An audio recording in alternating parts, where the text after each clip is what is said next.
I'm Sylvie Saunders. Happy to be with you guys again. And we're playing the letter. Oh my god. Just checking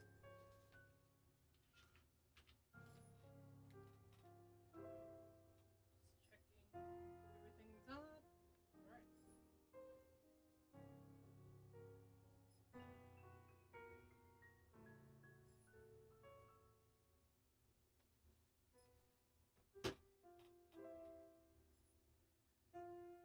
So,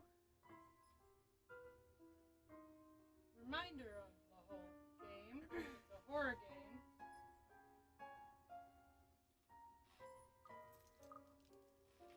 Right now we're on Ash. Point of view on seeing the ghosts and stuff like that. And he actually has seen the ghost.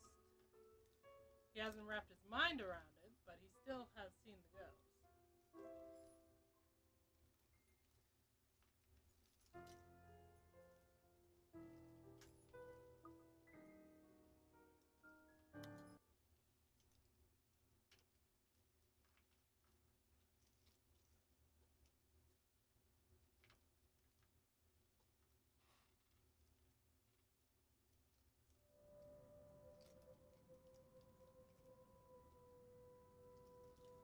All I have to do is find a pattern.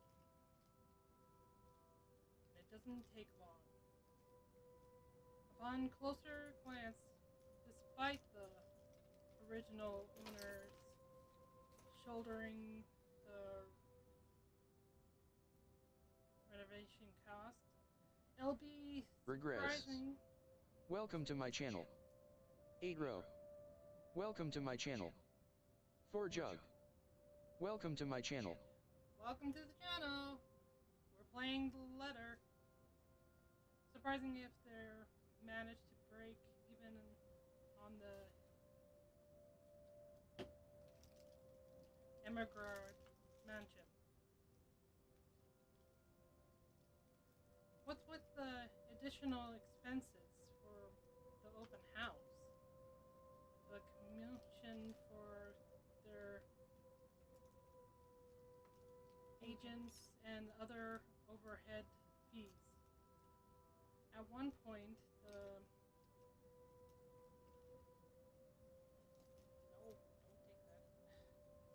don't take that. Negotiations to get it listed under BRC's name almost broke down. Marksing. Welcome to my channel. Hi, welcome. Scorpil 2. Welcome to my channel. DN9N. Oh, must be Welcome to my channel. Rotara Jisuyu. No. Welcome to my channel. Tarsai. Welcome to my channel. 00_ Darla. Welcome to my channel. Deny Welcome to my channel. No, it would have popped up. So, disagreement about the listing price. Hi everybody, we're playing the letter. It's game night. Yay. Hopefully we can get all the way through to Luke. We'll see. Yeah. They just seem to be getting longer and longer. I love you, puppy, but you need to lay down. Go lay down. I can Framerats. turn the light off. Welcome to my channel. 8HVDES. She knows better. Welcome to my channel. Lay down. Hi, welcome. No, I have a little picture thing that pops up if it's a raid. Okay.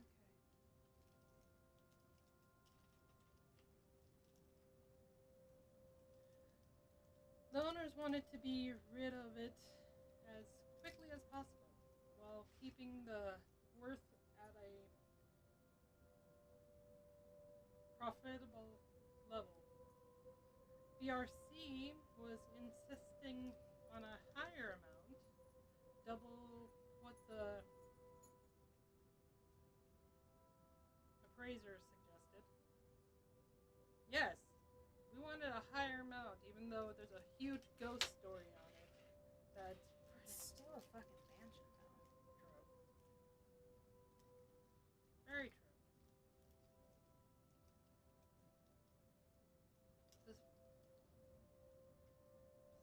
the rumors that their branches is closing, BRC Luxburn really is in the red. And the sales of the mansion could have easily been a desperate move to keep the branch afloat. Ooh, BRC is pretty much dying. No wonder the final sale happened as fast as it did. Did you know about this? Did you know? Tell me, did you know about this? No, they took it off our hands after I submitted the final documents for the sale. I didn't even know until I read this. I'm not sure if Rose did. I've only been given the key to the records room after she... Anyway, my point is, they've kept all the files from me. _Ava. Welcome to my channel. Hey, welcome! Rose was the one who compiled everything from our side. And even then, she was probably not aware of this. There's only so much they let us know. After that, they just told us to wait for our commission, and that the legal team would handle the rest.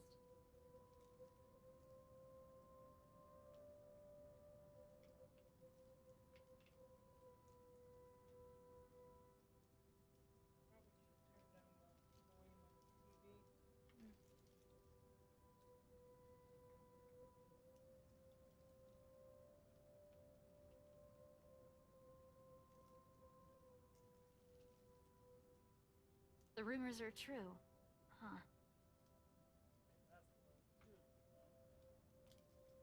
Seems so.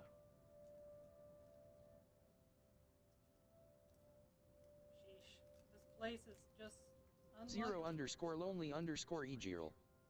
Welcome to my channel. Hi, welcome. Going bankrupt while the rest of this crap is happening. But this isn't what we're looking for. What we need is the who. The people aside from Isabella and Cooper involved in this business with the mansion. And how they are now. We can't do much with the outside contractors. They won't be on the the employees list. On the other hand, even with 2 people working through the file, the whole task still takes quite a while. It's a quicker of an hour later when we put down the papers with a sigh and move on to the clients upon Isabella's assistance. For that, the sign-in form from the open house comes in handy. Something that gives me a laugh when I spy the fake name I wrote on one of the sheets. Let's see. Which one looks like a fake name? BW? Beat time wild. That's so stupid, Ash. What the fuck, man?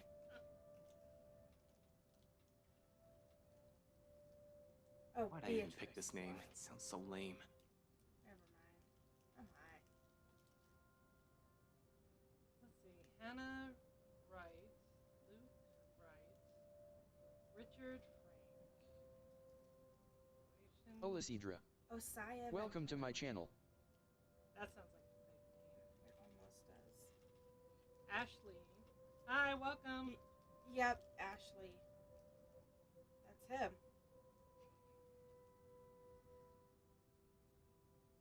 Charlotte Liquins. Lasinius. Mercy T.Y. Or Ty. Marcy Ty. Yep.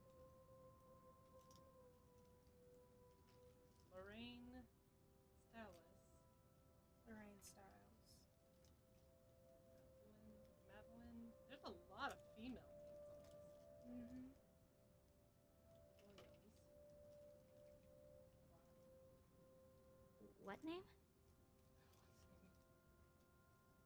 I can't tell you, or I had to kill you. Nothing important. Just focus on those papers you have. We need to finish this soon, before Seb suspects anything. She snatches the papers away before the thought of hiding it occurs to me. Not that there's much secret in it. Isabella finds me that afternoon anyway, but still. Ash Lee?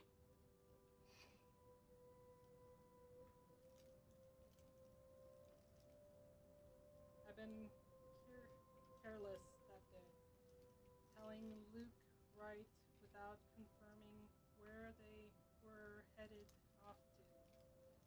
While the butler terribly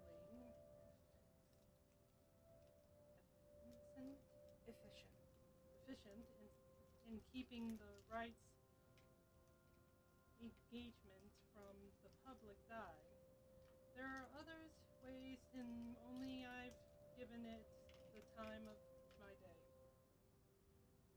In retrospect, I've been too eager,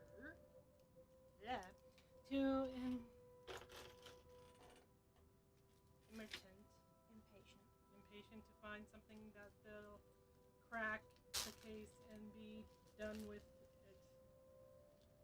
Maybe my fault goes as far back as the day of the open house, not during the party last night. Yeah, well, I was pressed for time. Couldn't think of a name. Seriously, Ash Lee? Were you even trying?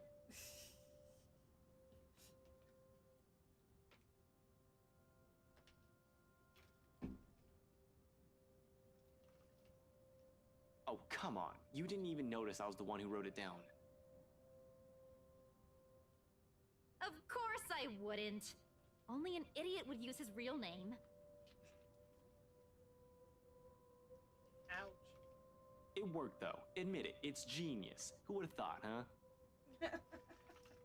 He's so silly.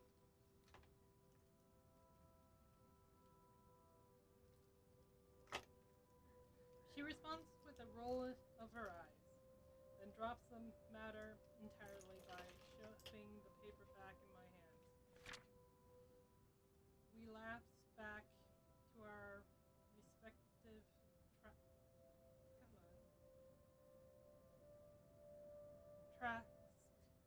task afterwards, wordlessly skimming everything. Ready, set, aside, get another. Read, sets, aside, get another one. Look back at the sign-in sheet. I spot Luke Wright and Hannah Wright listed up top. Yeah, because they were pretty much the first people there. I have a feeling they were before the mansion was up on the market. Were eyeing it. Well, Hannah probably was. I don't think Luke gave a rat's ass about it. Nah, that's true. He just wanted his fucking helicopter pad. And he still didn't get it. Oh well. Not that I didn't know about them already, of course, but scanning through the list, a name immediately comes to my attention. Madeline Williams.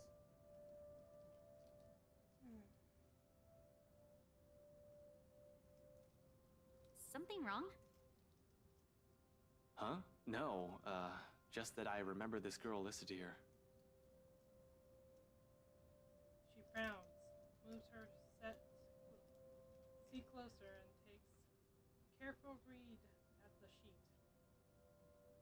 There's a long moment before she speaks up again.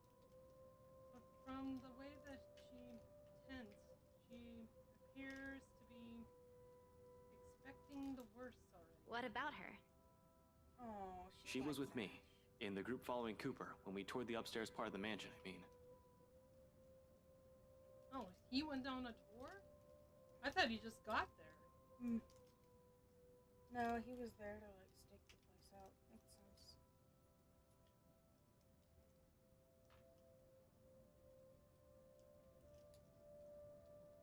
Rather loud one, especially when we took a peek into the attic. Kept talking about the ghost stories the whole tour. Well, that's one way to keep people from buying it. No, some people would be very interested in that. Well, the history I understand, but pretty much ghost story of. I'd be interested. I think that sounds cool. Yeah, until it starts haunting me. Then, do you? Do you think she's... She was reported missing 3 days after. That sucks.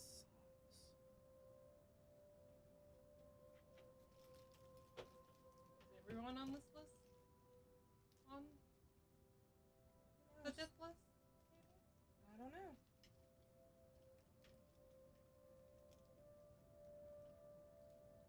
There was a ruckus at the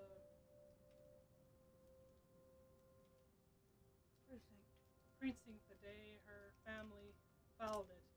Threats were naturally given at the lack of progress days later. Desperate ones. Her family is willing to shell out all the cash they have just to find her, to no avail, unfortunately. That's too bad. Find out she's in the dungeon. Azamr_Mayu. Welcome to my channel. Hi, welcome. Welcome. Officer Benjamin has been in the bad mood ever since he spoke with them. But what can I do? What can he do? What can we do? He tried. We are all tired. We all tried. That's only so much we're able to do. With everything that has been shoved into our hands recently. She still hasn't been found. It's already been a week. She's probably still in the mansion. Maybe.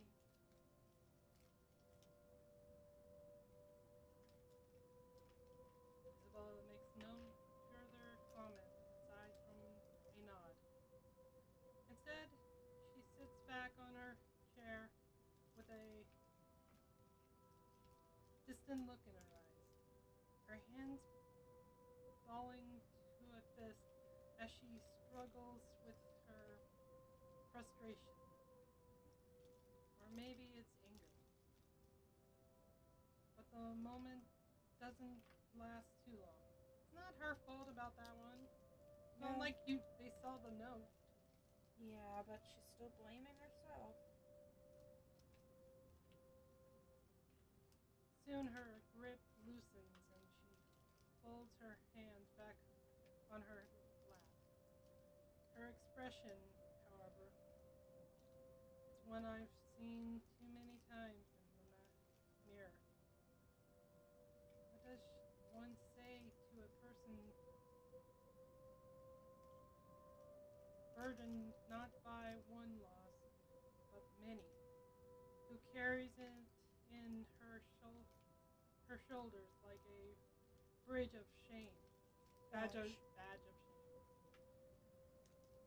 I've yet to find the answer to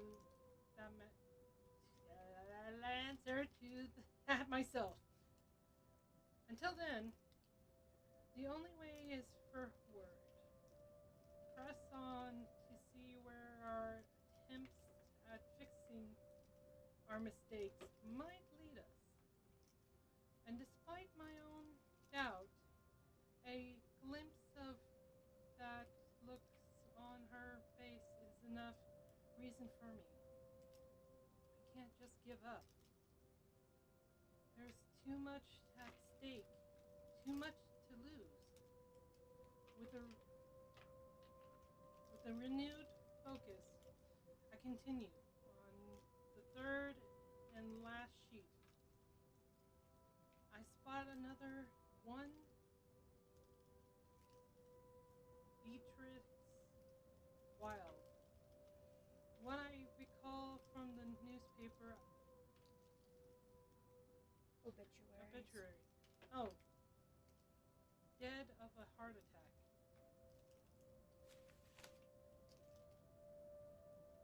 A letter of her response expressions condolence to her family, confirming as much as in her file. Passed away at age 74 in her sleep. Well, that's one way to go. Yeah. She's at that age. It certainly could have been a natural death. It could have, hopefully. Yeah. Let's just hope. Somebody's missing, somebody was set on fire, someone bled to death. Mhm.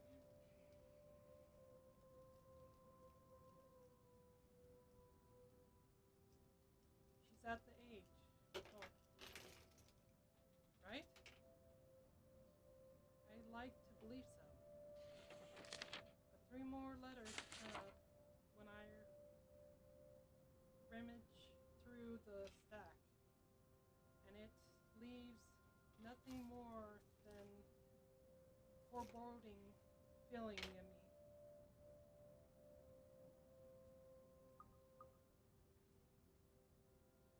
They're all addressed to families of clients who have passed away in the past week.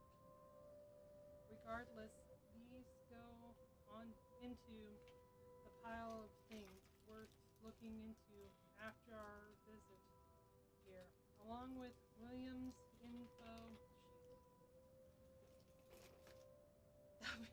You know what would be funny? Mhm. So we're in the office reading all this paper. You just see the ghost just like do a little peekaboo here and there. Oh yeah. Be a little odd. There are just so many names, so many faces, each one I've seen that day, and here I am wondering if they're all right. It isn't a selfish thought that brings the question to mind. Rather, it's the logic that if more of them are still alive, the more people I can choose to question. He's kind of hard to question a dead body. Nothing concrete yet. Of course, there are just speculations, but we're making progress. Once done with the sign-in sheet, I stash it along with the rolling pile to my left and pull out as many of the other documents Isabella has already prepared for me. We're working through the employees list now. Those who have been assigned to the mansion. Because if Isabella was to be believed, if what she's seen and what happened to Rose Cooper is because of that letter, I need to know everyone who has possibly read it, aside from the 3 of us. If they've been noticed strange things too. For all I know, they may have just been a terrible coincidence. That is one big coincidence. Mhm. Although the thought of that starts to diminish as we dig into the BRC's company's files. 15 minutes later, the stack close to my elbows has risen from 5 to 21 different Dossiers. clients and employees documentation. People who have either visited the open house or worked on the property in some capacity since the letter discovery. Is it capacity or Capacity. capacity since the letter discovery? Turns out there are 2 more employees who handled the mansion's direct. Go away, Chris! Ah! He kicked us out. Who? Chris' little thing popped up and it kicked us out. Crap. Where was I? Turn out there are 2 more employees who handled the mansions directly, aside from Cooper and Isabella. Christine Sigh. Christine Sy, the reality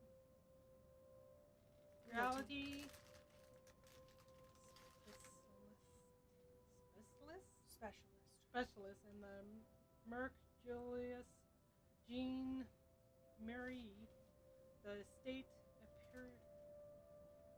appraiser.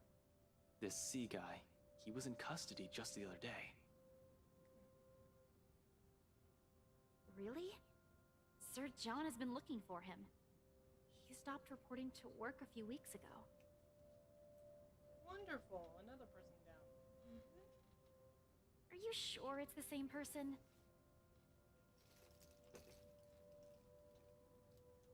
Yep, this is him. Folks at the precinct said they went to his house after a noise complaint.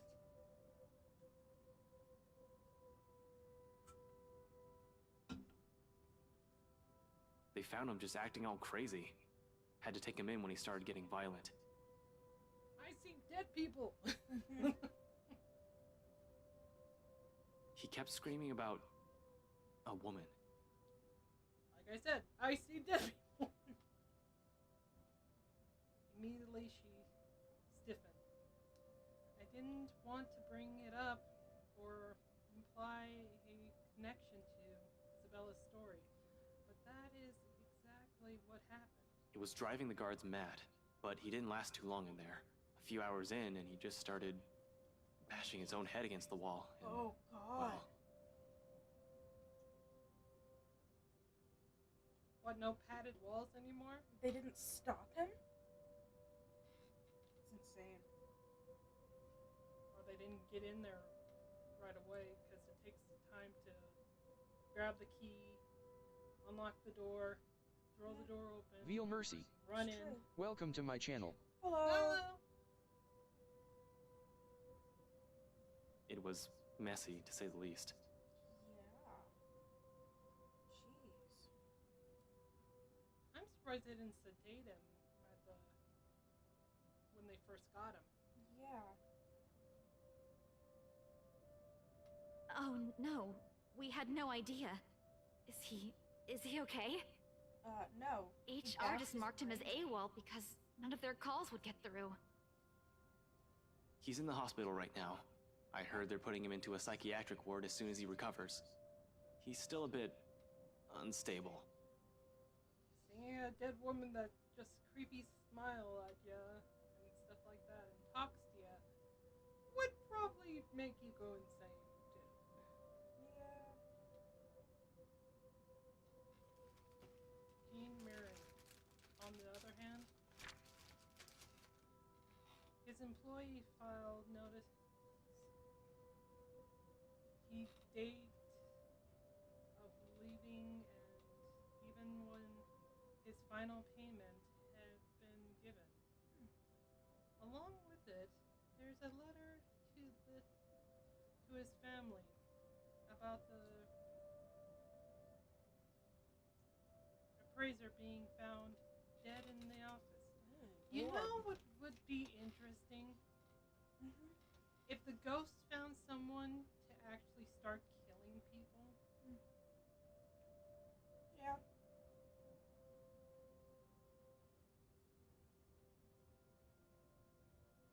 Communication is hush hush, and mention of a compensation if they don't talk about it to the media. Wow. Inspector Abigail Abigail. has often scolded me for not reading the report on the regular basis. But I try to keep up to date as much as I can. When I do, I make sure I'm aware of the gist of what's going on in my city. This never reached the police ears, or the health, or the safety executive. Do you know about this guy? No. One glance at her says everything. They've hidden it from the media. They kept it from the police. It's not surprising they'll also be a secret from someone of Isabella's position in this company. Fuck. Rose was looking for him last week. We haven't heard anything from him either. He's dead. Oh yeah. Until now. They never mentioned this to us. Business going under and someone dies while working here. Of course they want to keep that quiet. It's a bad Publicity.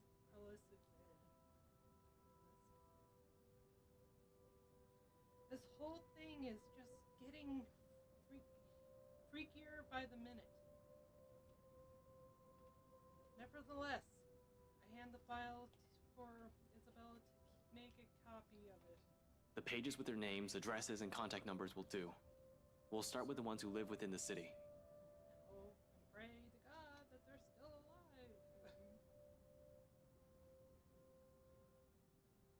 Sometimes there are things you really can't just brush off as a mere coincidence. In my line of work, once a pattern pops up, it's only right to be suspicious. Don't be suspicious. Especially the things with Psy. Do we say Psy, was it? I think it was C. See, it hits too close to the stuff my own friends have been telling me. All of this? Yeah, we're gonna have to go check them out and see if they're still alive, ask them questions if they've seen the ghost, and two, if they're dead, we have to do a count on how many people have died.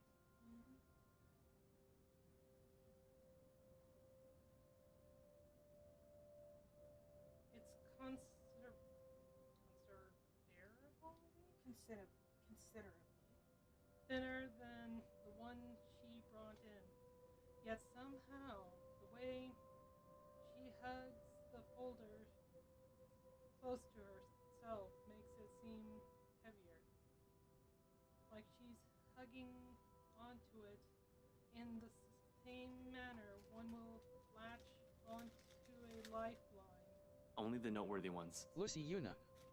Welcome to my channel. Ah, welcome. And those that might still be alive,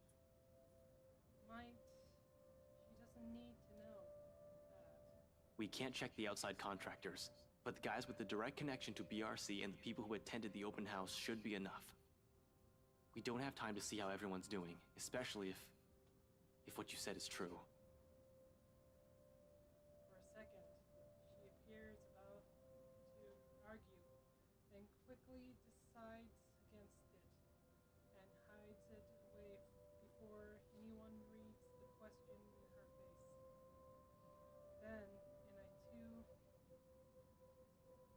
abrupt motion, she turns towards the copier and gets to work. Soon only the machine's constant thrum files the air around us, while I keep myself busy cleaning up the mess we've made. Aw, at least he doesn't leave it for Isabella. Well, I mean, yeah. The lack of talk is awkward, to put in mildly. Disturbing at worst. I've gotten so used to letting her just babble away whenever it's just the two of us. I could tell, however, she wants to do more. She wants to fix this mess herself, and that desire makes her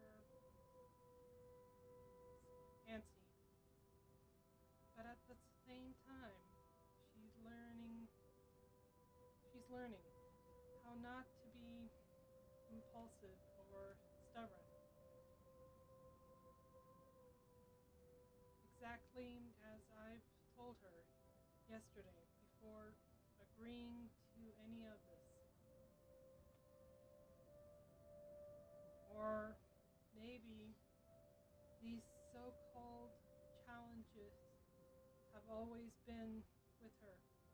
Dire situation, however, always pushing people to change after all. Although seeing this happen in front of me only makes it difficult to find the proper thing to say. In an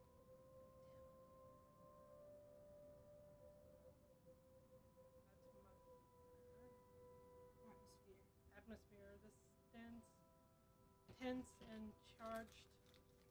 What is left for us to talk about? Certainly not the news. So, about the news. Mm-hmm. The worst is when you only realize all of this is hindsight. Right after you've already ran your mouth off. You know, for a house your company seems to be in a hurry to sell, they still made quite a fortune out of it. Look at this. 1, 2, 3, 6. Are you sure they're planning to give your entire share for this? This isn't a small amount, especially given the usual cut. And their accounting department isn't in the greatest shape either. Even if they don't, it's not like someone still needs it. And there's the reason why people don't let me talk. Silence once again descends throughout the room. Denser compared to the ones we've shared tonight. Behind me, I can still hear her movements, sharp and precise, while she feeds the originals to the machine. Then, with one last click, all of it stops. Her feet shuffles lightly against the floor. When she moves away, something creaks softly, probably the table, as she settles her weight against its side. By this time, an apology is already at the tip of my tongue, but... Belle, I'm... Papa's gone, Ash. No! Well, we figured that. Mm-hmm. Within the few seconds, everything between us shifts as the gravity of her words sinks. Right then and there, something harsh and immovable rises between us. Death is something I'm familiar with, almost 10 years in the police force, and it's impossible not to be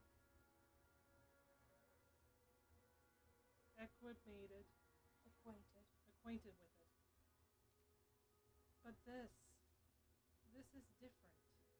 From those dead bodies were examined in forensics. A far cry from the victims we've found on the bad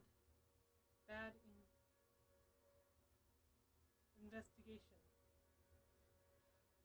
Those I couldn't easily distance myself from. No emotional attachments, no need for pretense. Yet somehow, I still found myself grasping for things to tell her. Any words of comfort that'll dull the pain. Because even without looking at her, her grief feels palpable enough. Her pain and immutable weight hanging over us. So gentle, I offer. Tell him about it.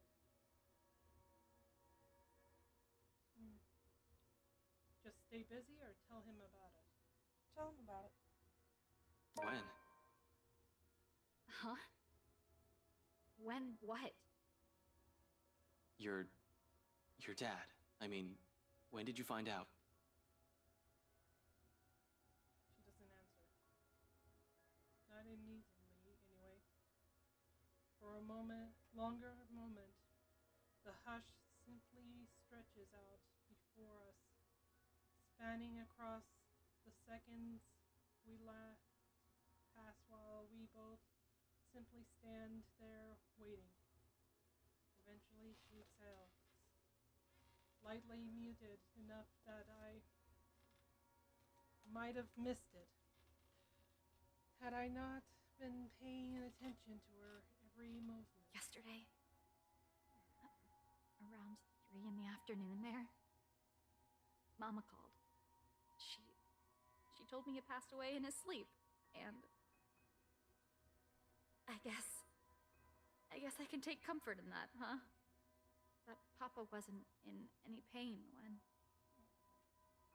It still sucks. She trails off, releasing another ragged breath hidden underneath her chuckles, each one mirthless, heavy with nothing but sorrow. Then she filters into silence, and for all my attempts at lightening her burden, I'm suddenly at a loss.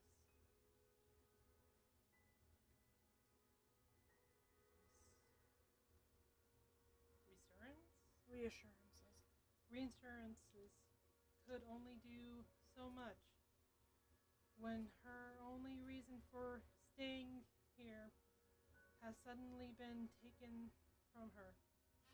A hope yanked from under her feet right after it was generously given. And without what? That. Without the one person who pushed her to endure all of the shit we're going through. She's going through means nothing but a struggle. What does one say to a person fraying at the edge, slowly wearing thin and breaking? Are words even enough? What right do I have anyway? I cannot give her anything apart from the lies that changed me as a person, and affection she may or may not even want for herself. Because no matter how easy she has wormed herself into our lives, how immutable her presence has become, her own heart will always yearn for something else, for home. Tell me about him. Huh? About what? About your dad. Your dad. Tell me about him. Anything. Just talk. Say anything you want. Doesn't matter what it is. I'll listen. Aww. That's nice. Silence again, as if she's testing the weight of my question. For what purpose it is, for a reason even I can't say right now. After a while, though, she starts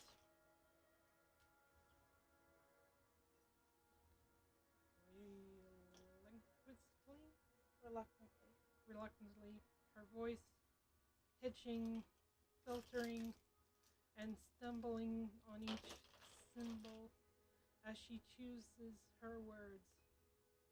A rough start, but soon it's steadies. And along with it, to keep company, the store from the childhood and memories she found fond of are the tears. Despite this, in spite of the grief choking her words off, the hurt closing her thoughts, and the sobs racking her lithe form, she continues, like the mere act of speaking is a relief in itself, a release. She tells me of her father, the very person whose named her, how she looked up to him, how she was a bit of a tomboy growing up in her attempts to imitate him. And now the man encouraged her to pursue what she really wanted. Perhaps even the only thing she even ever did for herself, having grown up, not wanting anything more than food to put on their table. He told me I don't have to listen to them, that I can do what I want. Every day, he'd wake up at 4, Ash, because he'd earn more that way. And every single time, he'd give them to me. Whatever extra he earned, he'd hand them all, so I'd have something to use for my paintings. And you know what? Back home, just a good tube of paint costs almost as much as what we spend for food the whole day. But he'd always set something aside. Told me he wanted to see my paintings in a museum one day.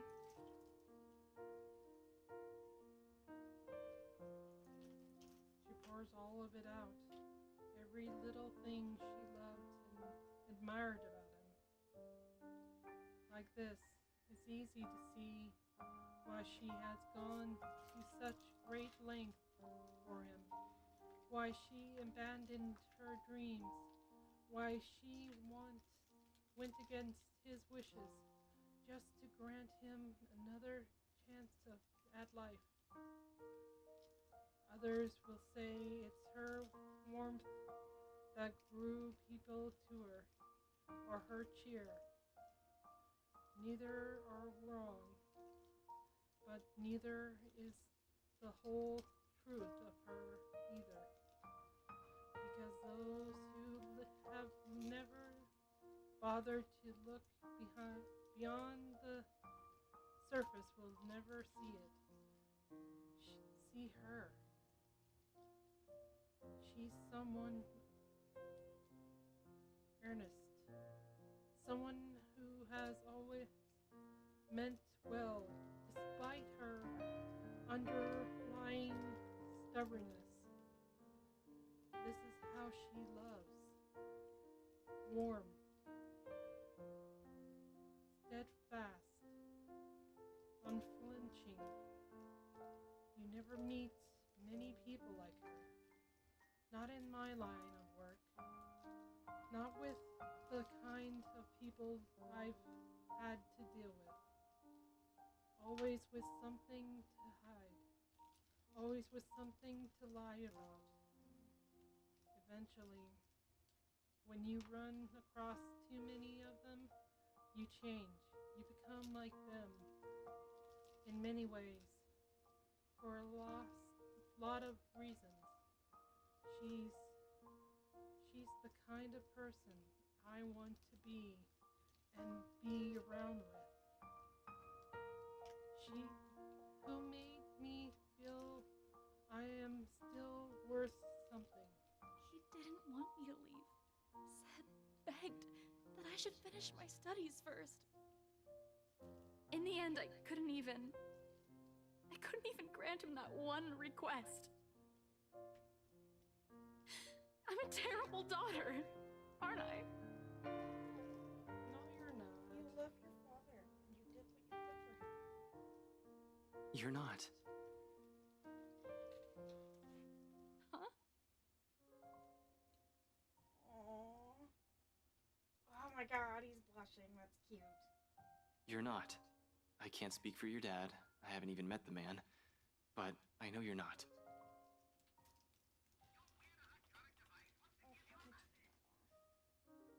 I'm not entirely sure where I'm going with this. The remark just came out.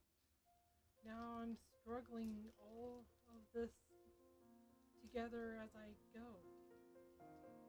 Stringing all this as I go. But one thing is certain. None of what I'm about to say is a lie. The Isabella I know is a total klutz, but I've never seen anyone work as hard as she does. She's the type who wears her heart on her sleeve, though it's not necessarily a bad thing. It's always in the right place. She's intimidated by a lot of stuff, but she knows how to appreciate the smallest things in life. Frankly, you've caused us no small amount of trouble since you barged into our lives. But when I'm with you, all of my worries seem trivial. Is he gonna tell her that he loves her? Oh my god, that's so cute! Ah! Oh my gosh! I'm sorry, Miss Thing. She fucking grumbled at me.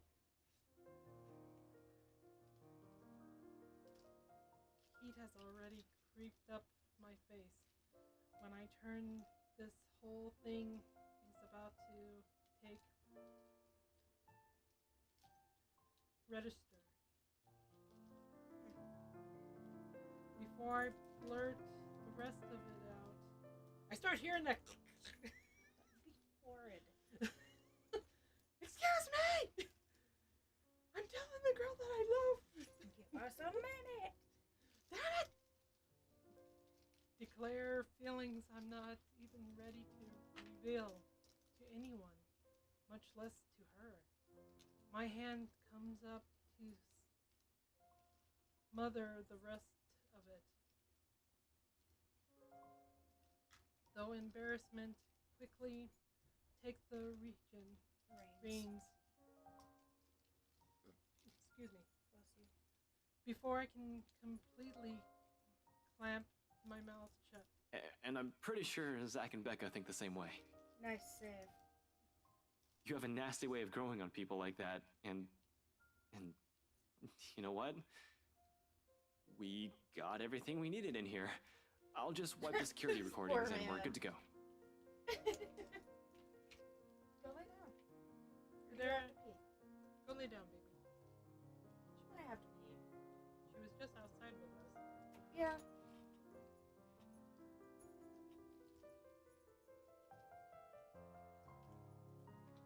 While I'm at it, you better wipe the snot off your face. And you don't look very nice when you're balding like that. Oh, whatever. He's trying so hard to cover it up. Whatever. Whatever.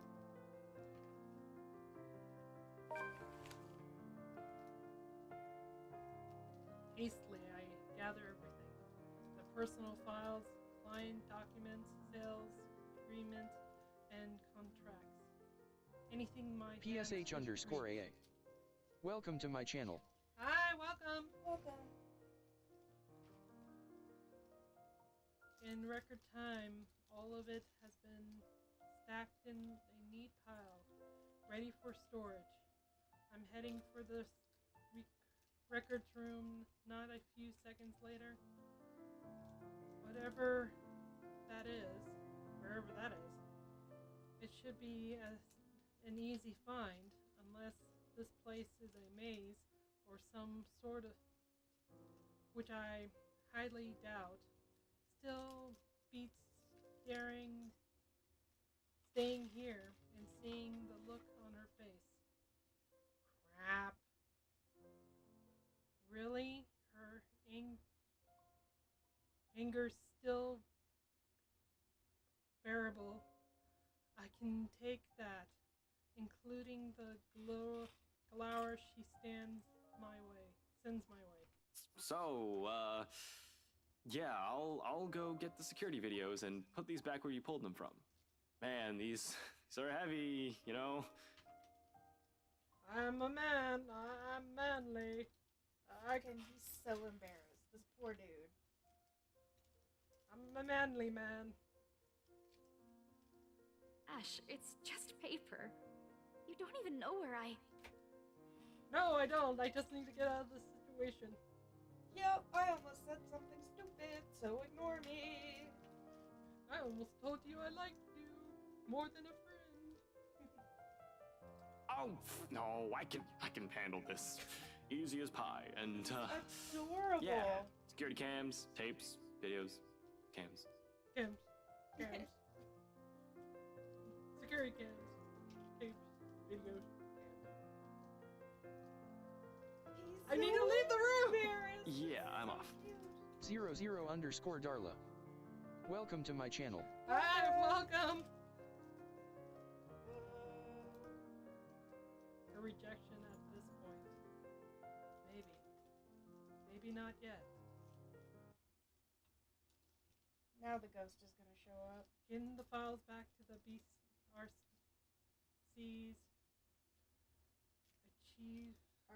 archive room is a Cinch. I swear I turned that off. cinch. Yeah, I was doing so well talking. Okay. A cinch. With the documents back in their proper place, I locked the door behind me, tugging it twice just to make sure. Now on the next order of business, removing the evidence of our little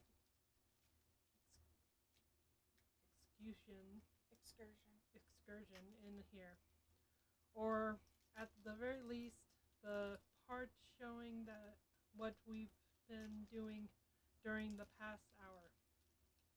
Can't have our faces plastered on security footage showing us breaking the law as it were. I'm gonna have to wipe the data from Isabella's access card entire entries too.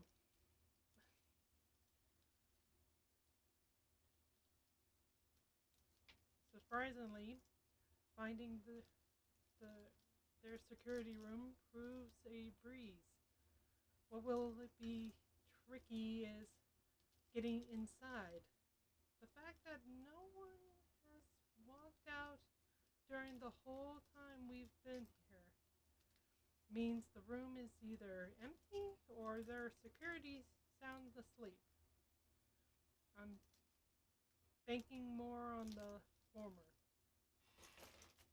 If there's cutting corners and firing against agents, I have no doubt that they've fired a guy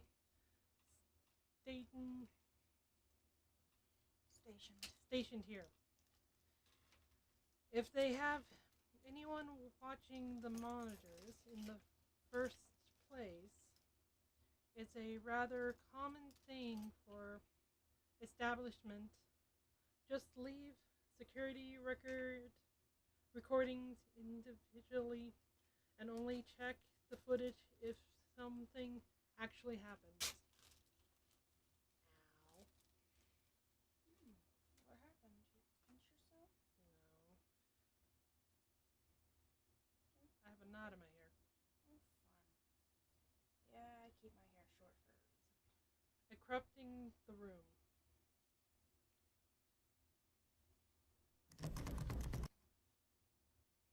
After a long minute, and nothing, I give the knob a few rattles. Standard lock and key.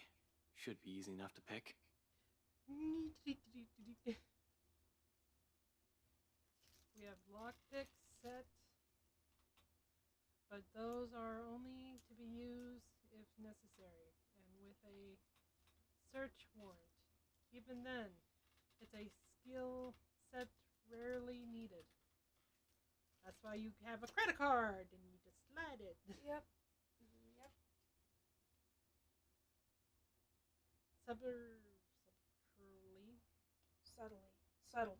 Subtlety isn't on the cops' priority. If they have authority to search the premises, bolt cutters and brute force are the favorite method. If those fail, we call a locksmith. Me, I prefer to go good old hairpin trick when those options aren't available. Besides, they're easy to hide and store for emergencies. Just pull that out of my hair. Running my hand through my thick locks, my hair, I pull a pair of bobby pins. Hopefully I don't have to do the trick on unlocking the thing. 2 of these and I can just about open any standard lock. One makes a lever, the other makes the handle. I won't call it a complex skill, but it certainly takes time and a lot of patience to successfully pick a lock. Good thing I've practiced with them for a bit in my college years. I learned more when they're accessibles and standard issues for a law enforcement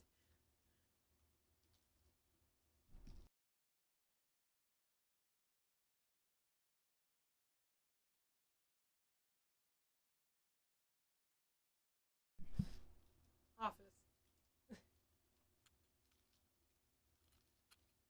A wiggle here, a click there, and I managed to seize all of the pins in the locking mechanism soon enough.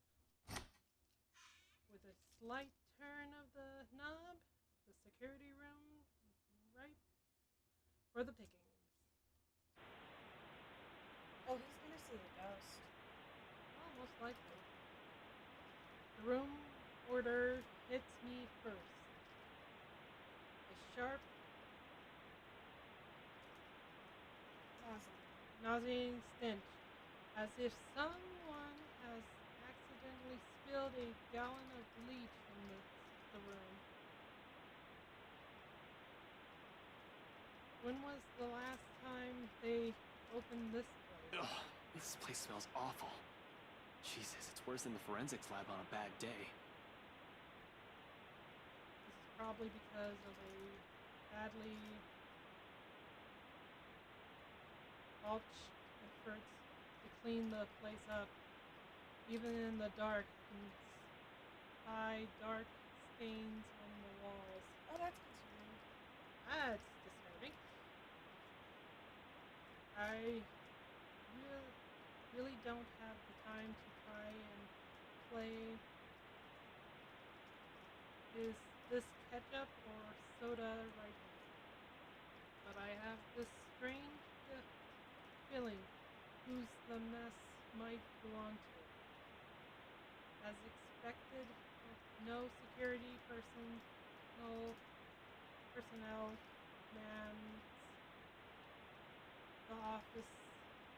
CCTVs controls, and the standalone DVR setup is open for anyone. Normally, I'd have a heap of things to say about this sloppy security setup, but right now it makes the whole task of erasing evidence easier. No fuss, no Okay, muss. so I'm thinking somebody died, or like the security guard was murdered in there, and somebody tried to cover it up. And Ash and Isabella are gonna get framed Interesting. because he's wiped the footage as well, so he can't prove his innocence.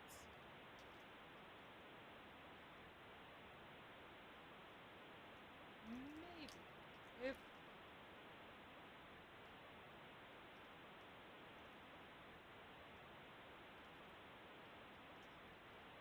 we'll figure it. I don't know if there would be a killing recently. Maybe. I don't know. We'll see. The next one should be the access card data. Hopefully, getting into their computers won't be too much of a hassle. Everything up to now has been smooth sailing. There have been hiccups. I'll give it that. Though it does nothing to dampen the good mood I'm in. Once I shift my attention to the machine sitting next to the DVR set up, all of it swiftly evaporates. I'm no computer buff, but I can definitely recognize one more than a decade old.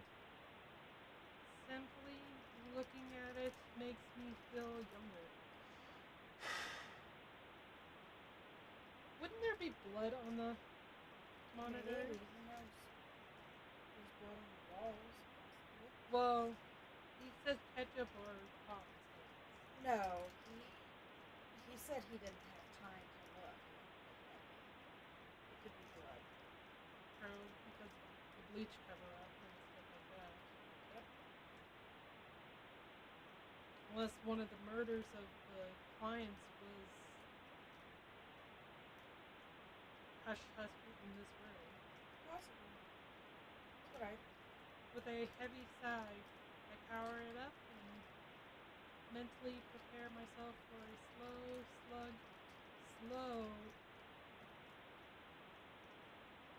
apparently remains an understatement here. It takes a whole 3 minutes for the things to start up.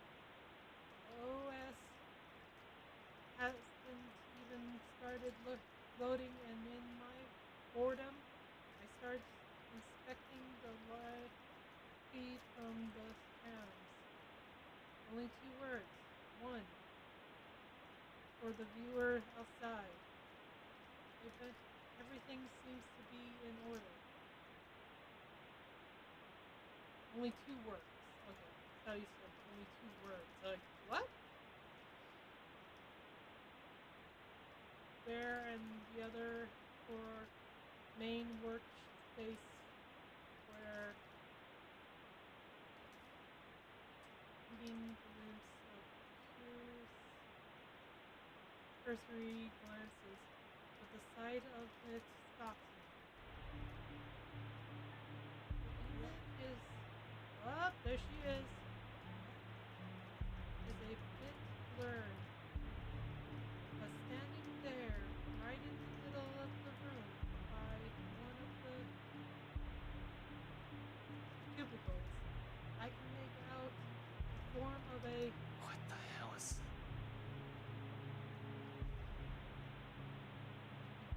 get too far into that line of thought. No few seconds after my words have slipped out without any sort of warning, while I'm still trying to make sense of what it is, figure moves. Great. Is she gonna come through the camera? Maybe. She certainly saw him. A moment of paralyzing hits me when she stopped right in front of the camera like a demon. Rocky. Damn Rocky. I go rookie. I go still in the face of danger. Definitely haven't been trained to handle the supernatural. And this is one of isn't it? And oh fuck. Her eyes burn into me. The malice in them, piercing, even beyond the screen. It's enough to make me go numb. I broke. Only the mug crashed to the floor when my hand accidentally takes a swipe at it. Snaps me out of the trance, reminding me that I'm not the only one here. Isabella. It seems she hasn't noticed anything. Am I the only one seeing this? In any case, whatever is happening, I have to get her out. Gathering my wits, I quickly reach for my phone. It takes but all 2 seconds before she answers. But there's no time for relief. Ashton? Did you really have to call? We're practically on the same floor. Get out of there. What? What are you... Out. Get out. I'll meet you in the elevator. Just... You're creeping me out, Ash. Well, so is she. Yeah, well, you need to leave. Just get yourself out of that place, now! Without second thought, I back away from the control from the room. Ready to be done with this place. Before my foot even moved, she disappeared. Son of a... Oh, yep, you were right. There she is. Oh, look! Hey, pretty. How you doing? We're probably gonna have to leave again. Oh, shit.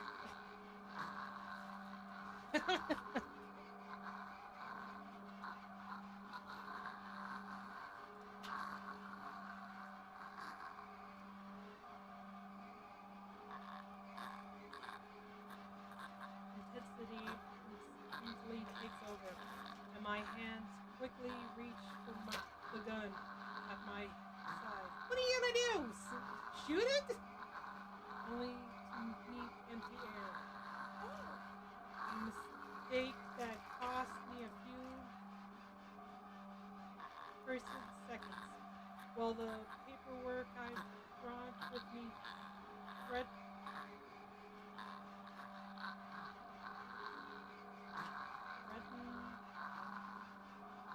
threatens to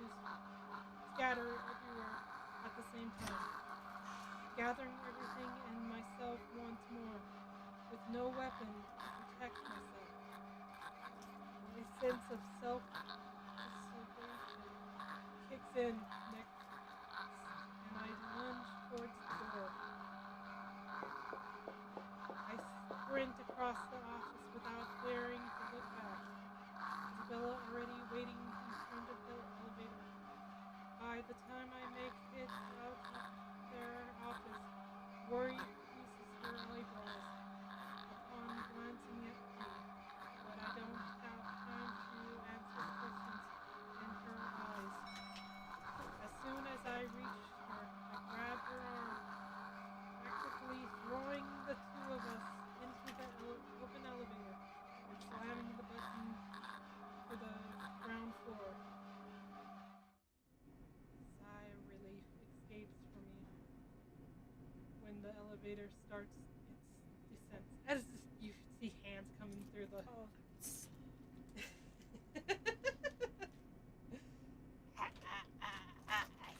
she's so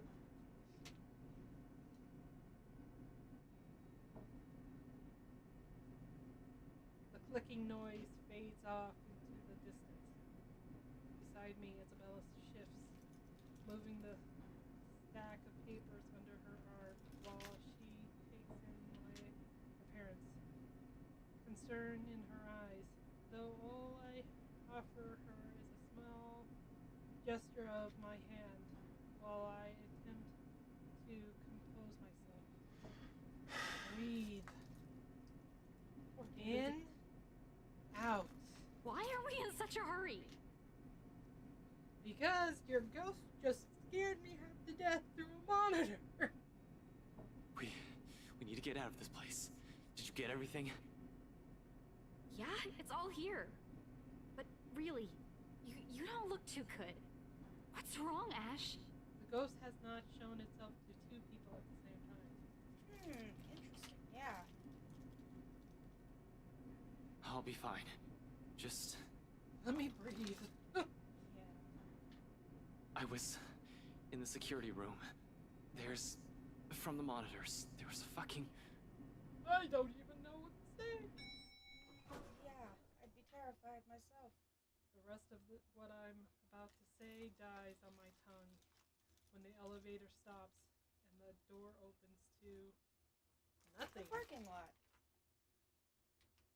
There's a moment pause while we both take in our surrounding confusions. Oh, that's not the level they wanted to go to, I bet. Understandable there. Oh, come on! They should just replace this whole thing. No, I'm quite sure I pressed for the ground floor. Right? Oh, shit. But it's just as Isabel said. The elevator always did have problems when I visit in the past. Often she becomes so angry whenever we try to get to the first floor, and she'll have to repeatedly smash the button for the elevator to even move. That was always good for a laugh. I wasn't too worried then. Now? Great. From she's the here. distance, beyond the light's reach, noise echoes in my ears, along with the rapid pounding in my chest.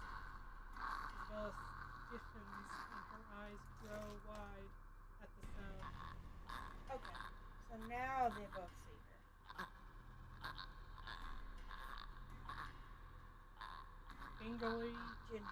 Gingerly she reaches up to grab the hem of my sleeve and grip it hard, tight enough for her fingernails to dig through. Her eyes searching widely for the sound of the sources of sound, while I stand protectively in front of her. Ash, did you hear that? No, Yeah? Anyone there?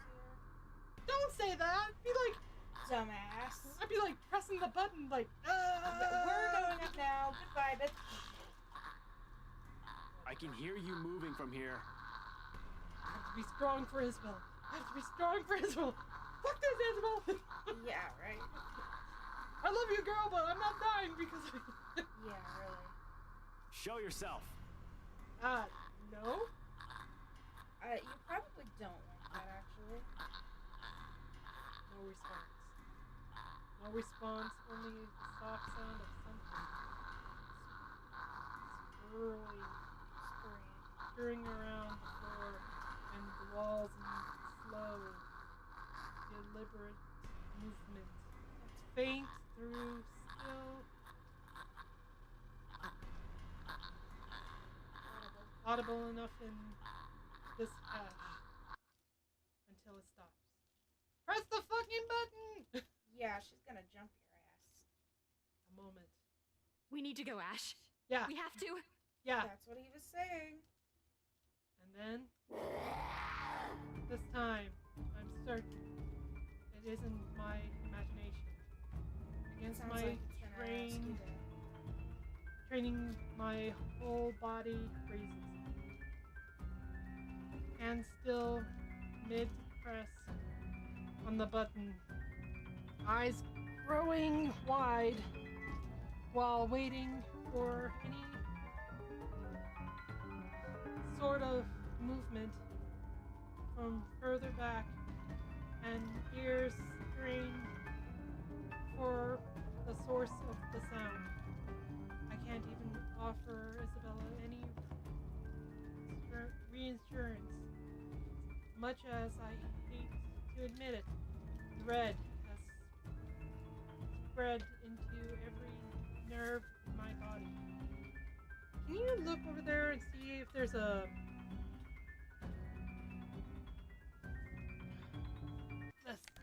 This isn't in my fucking training manual. Oh shit. Okay. I can't even offer Isabella... And the blasted elevator still won't work. Ash, we need to leave. I know that sound. Ash, please, get the elevator. Another series of shuffles against the ground and laughter, and all of a sudden, she just there, Great. like a twisted spider. She stares at us, a look of hunger in her eyes, and venom in a twisted manner. She smiles, a glee she has well earned. When your damn flies that have been dropped right on to the spider's web. Ashton! I'm pressing it! Damn it! No, he's not. Damn it! Well, now he is. It wasn't before. He was pressing it earlier. No, he was reaching for it when she scared the bejesus out of him and froze. Without warning, she moves, mocking me with each unhurried crawl she takes, knowing I'm at her mercy. Fucking hell! Go to hell! Where is she? Yeah. Ashton, the door! The door! I'm trying! Our lives are in the hands of a crummy elevator, literally hanging between life and death. We're not going to die here. Not the damn elevator. That's...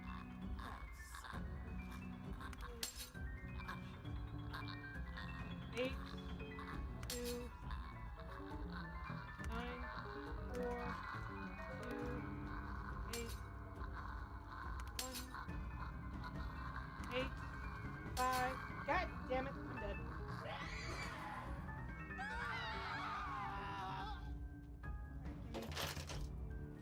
You have to use the top ones Okay, why is your mom locked off? because it's hooked up to the Okay.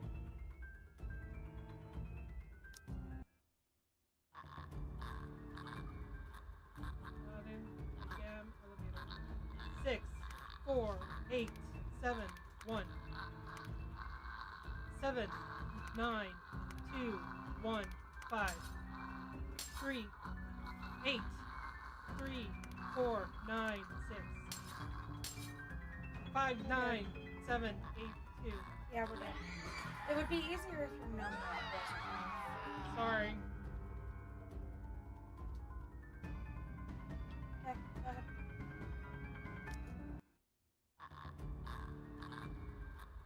Seven, 5, 6, 9, 1. 2, 6, 9, 8, 7. 9, 6, 8, 4, 3. 2, 9.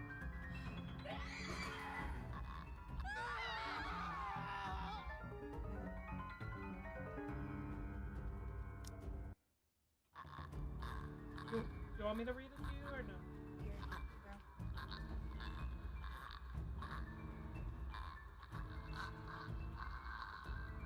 Do you want to read it to me? Yeah, that's the plan. 9, 3, 8, 6, 4. 8, 9, 1, 7, 2. 2, 7, 7, 8, 5, 9, 9, 5, 2, 7.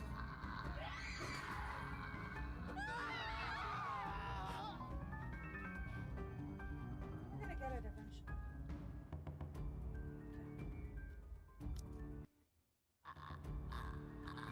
Want me to read it to you? Yeah, please. Okay. 4, 6, 5, 8, 7.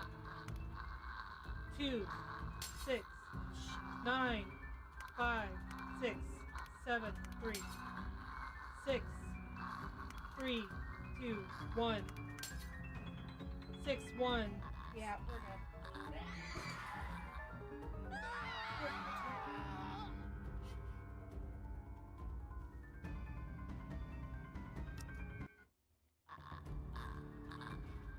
Ready? Go for it. 9, 3, 1, 5, 7. 2, 5, 1, 6, 9. 9, 2, 4, 1, 5. 8, 3, 1, 4, 5. Yeah, we're good. Do you have any way we can use the number keys? We can. The only thing is, it's not going to show it on here. I'm touching it. It's not connected. You can. Yeah, if you press 1, 1, 2, 3, 4, 5. Well, that's good.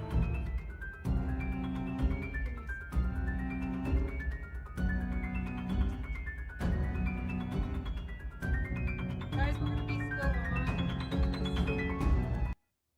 Oops.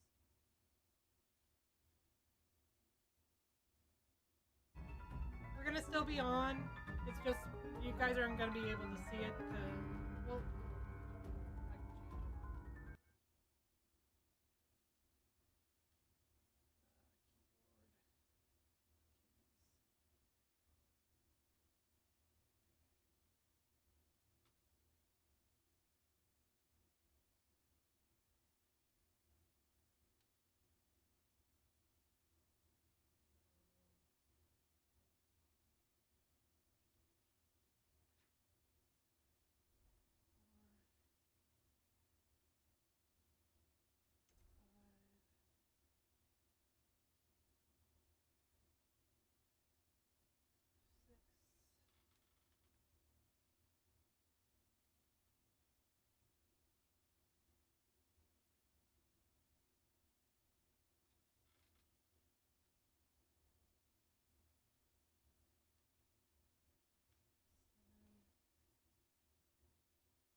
could be a little easier.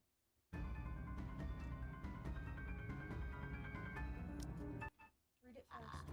Okay. 9, 5, 9, 3. Yeah, it's not working. Did you turn it off? Okay. Yeah.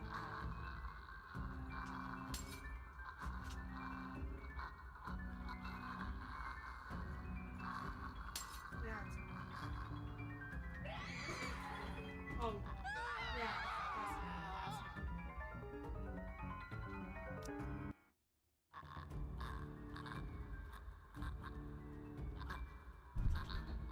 seven. yeah, I told you. 1, 2, 7, 5, 6, 9, 2. 1, 6, 3, 2, 5.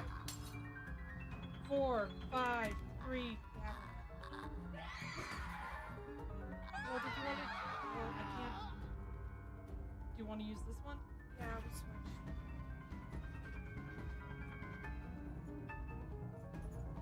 I don't know if you can drag it.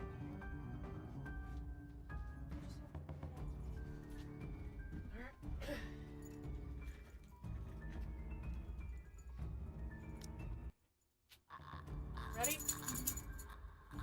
9, 6, 3, 4, 7. It's not gonna work on that.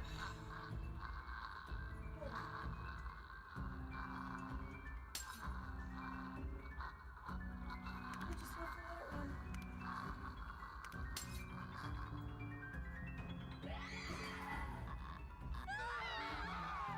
Here. Obviously, they want you to have a difficult time. Well, it would help if your keyboard was.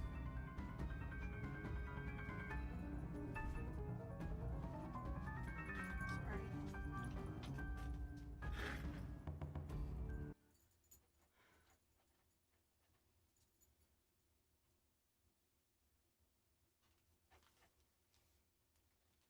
Just exit that. You have the mouse. Alright.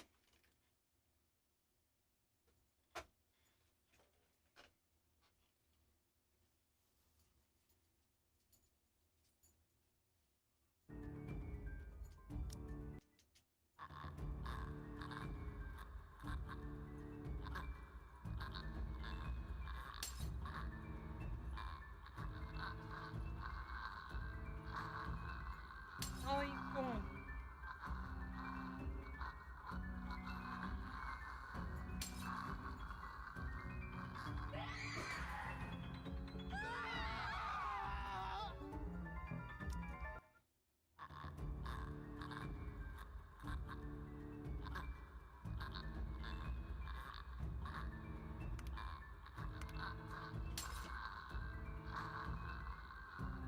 Four, 2, 9, 8, 1.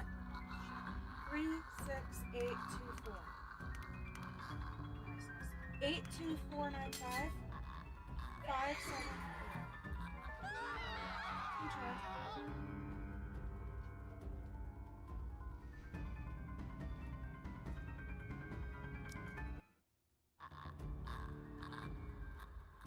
Two, 9, 6, 4, 3. 1, 2, 7, 4, 9. 3, 2, 8, 7, 9. 8, 4, 1, 7, 2. Yep.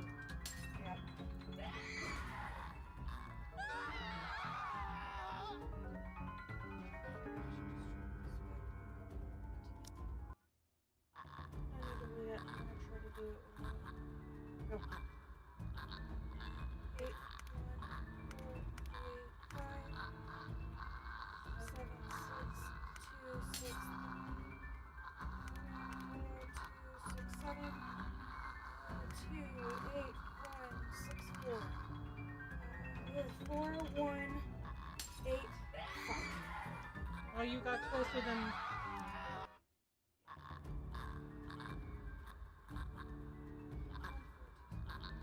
1, 4, 2, 7, 5, 3, 7, 1, 4, 6, 4, 7,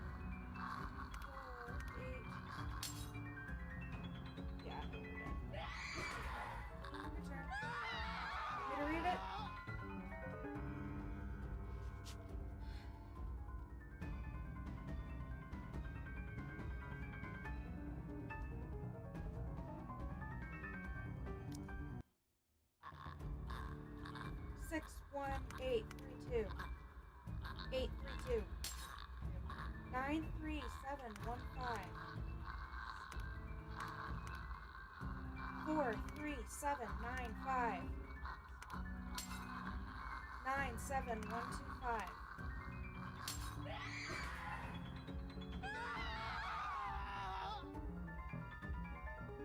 So there's a way to skip it. Well, that would be nice.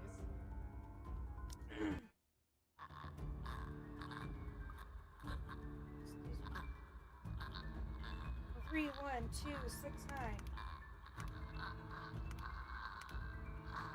32176. 87243. 1427 or 97 297. You're gonna have to read it slower. Okay.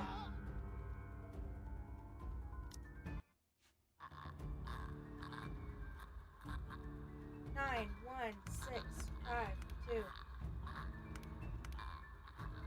8 4 3 2 1. 5 7 1 9 3. And 8 6 4 2 3. We're dead.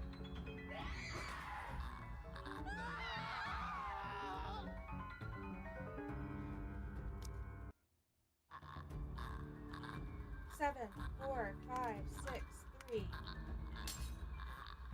5, 3, 6, 8, 4.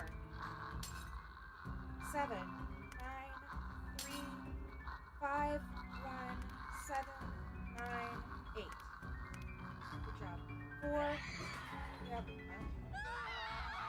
Guess I'll try again. Stupid.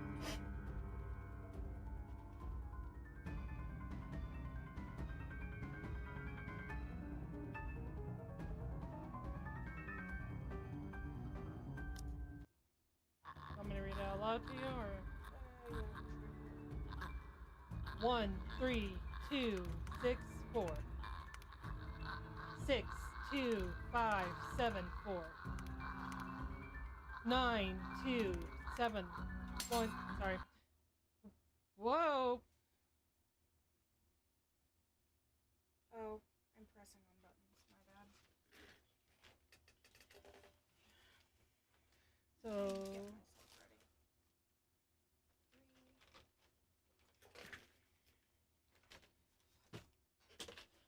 Get myself ready. 38526. 38526. 961. Okay. Do you want it then? Oh no. Okay. You want me to read it to you again, or? Yeah, sure.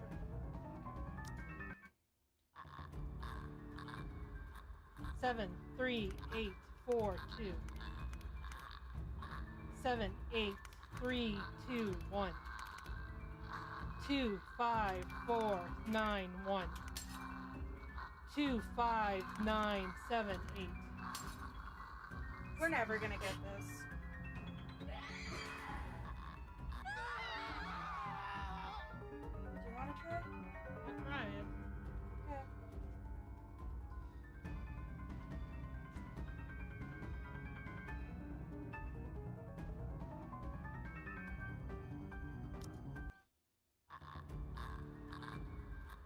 Want me to read it? Yeah. 6 7 3 2 4. 7 6 4 1. 7 5 3 6 7 8 5 9 2.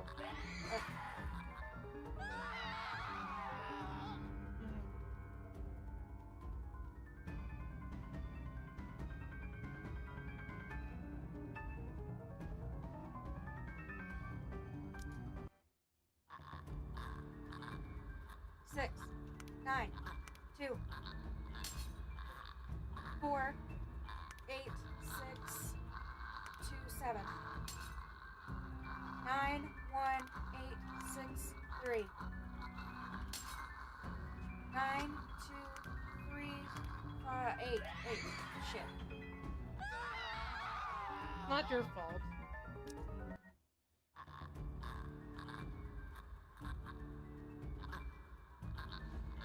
There's no zeros.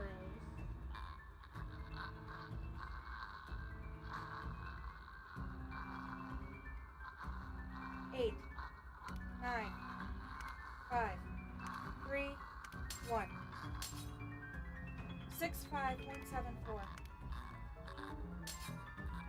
6, 3, 8, 1, 4. 4.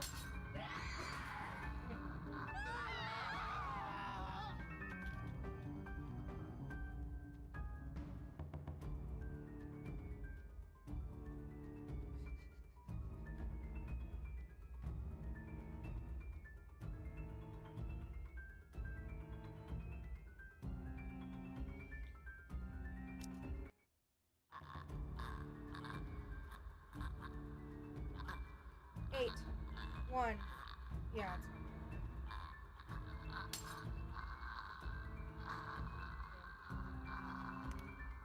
it's 8, 7, 5, 1, 6, 2, 7, 8, 4. There has to be an easier way to do this.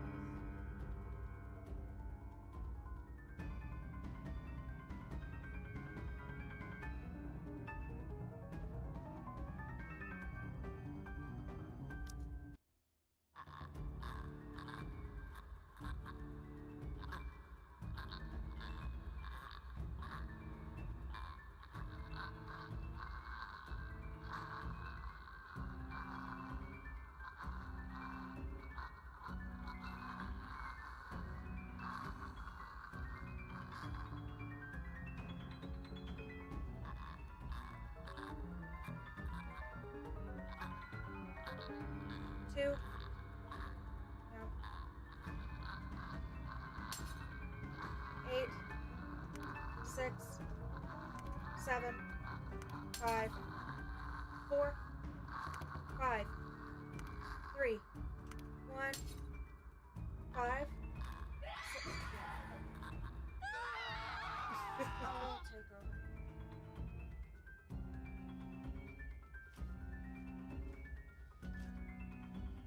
You want me to read it to you, or Yeah, please. ready? 7, 2, 8, 6, 3. 8, 4, 2, 1, 9. 4, 8, 3, 2, 5. 9, 3, 2, 6, 4. 3, 8. Okay, just keep trying. You want me to keep reading? Yeah. 3, 7, 4, 1, 9. 6, 8, 3, 5, 2. 9, 4, 5, 8, 6. 7, 5, 3, 9, 4. 4, 8, 5.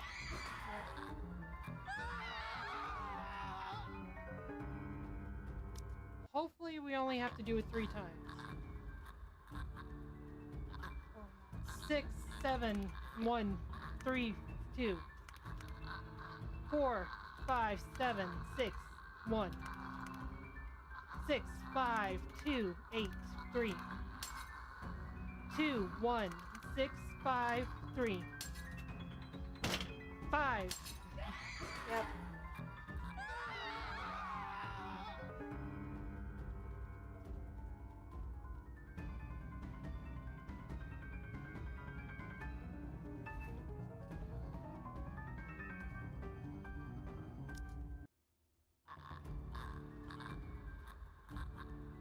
Five, 3, 1, 8, 6. 8, 6, 4, 1, 9. 1, 9, 3, 7, 5.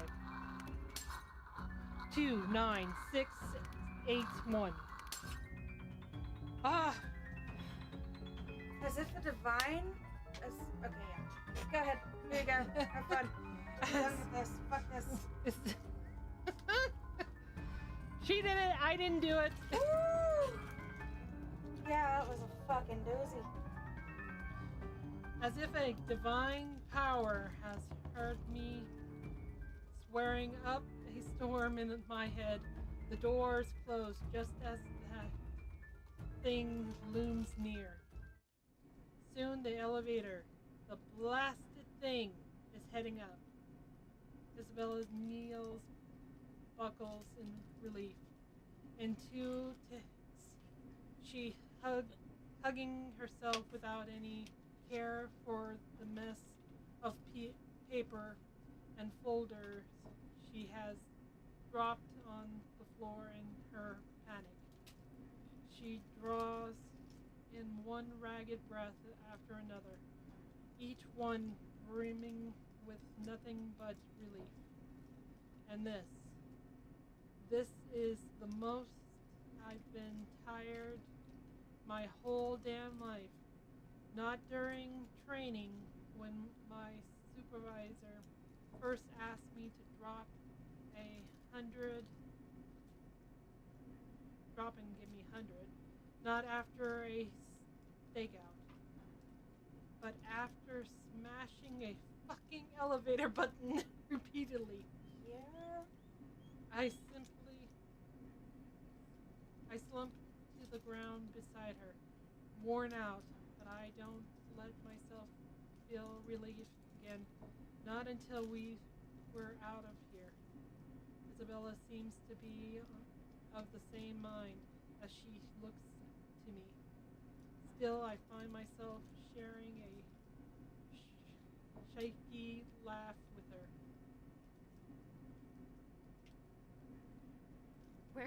We're okay. We're fine. Right? Yeah, we're good. Alive. Barely By alive. the skin of our teeth, she almost got us. Fuck, we should have taken the goddamn stairs. No shit. I feel like we trip up from horror movies. Yeah, no kidding. Twice I've seen it. Thrice, if I include the party, unless I'm tripping balls without realizing it. There's no doubt in my mind that this is actually happening. I don't want to believe it, but with the truth staring at me in the face, it'll be stupidly to deny the reality of the matter. Alright. Suck to string this thing is turret. Sounds like Ollie has to pee. I have to pee as well. Okay, so we'll go on our break. Because the button pressing queen here. I wouldn't call me that. We made it by the skin of our teeth. Well, it's better than me. If it was, Your dyslexia makes games that kind of hard, I bet. oh yes.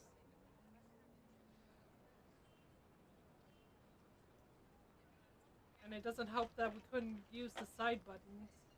Yeah. It's okay. Made it.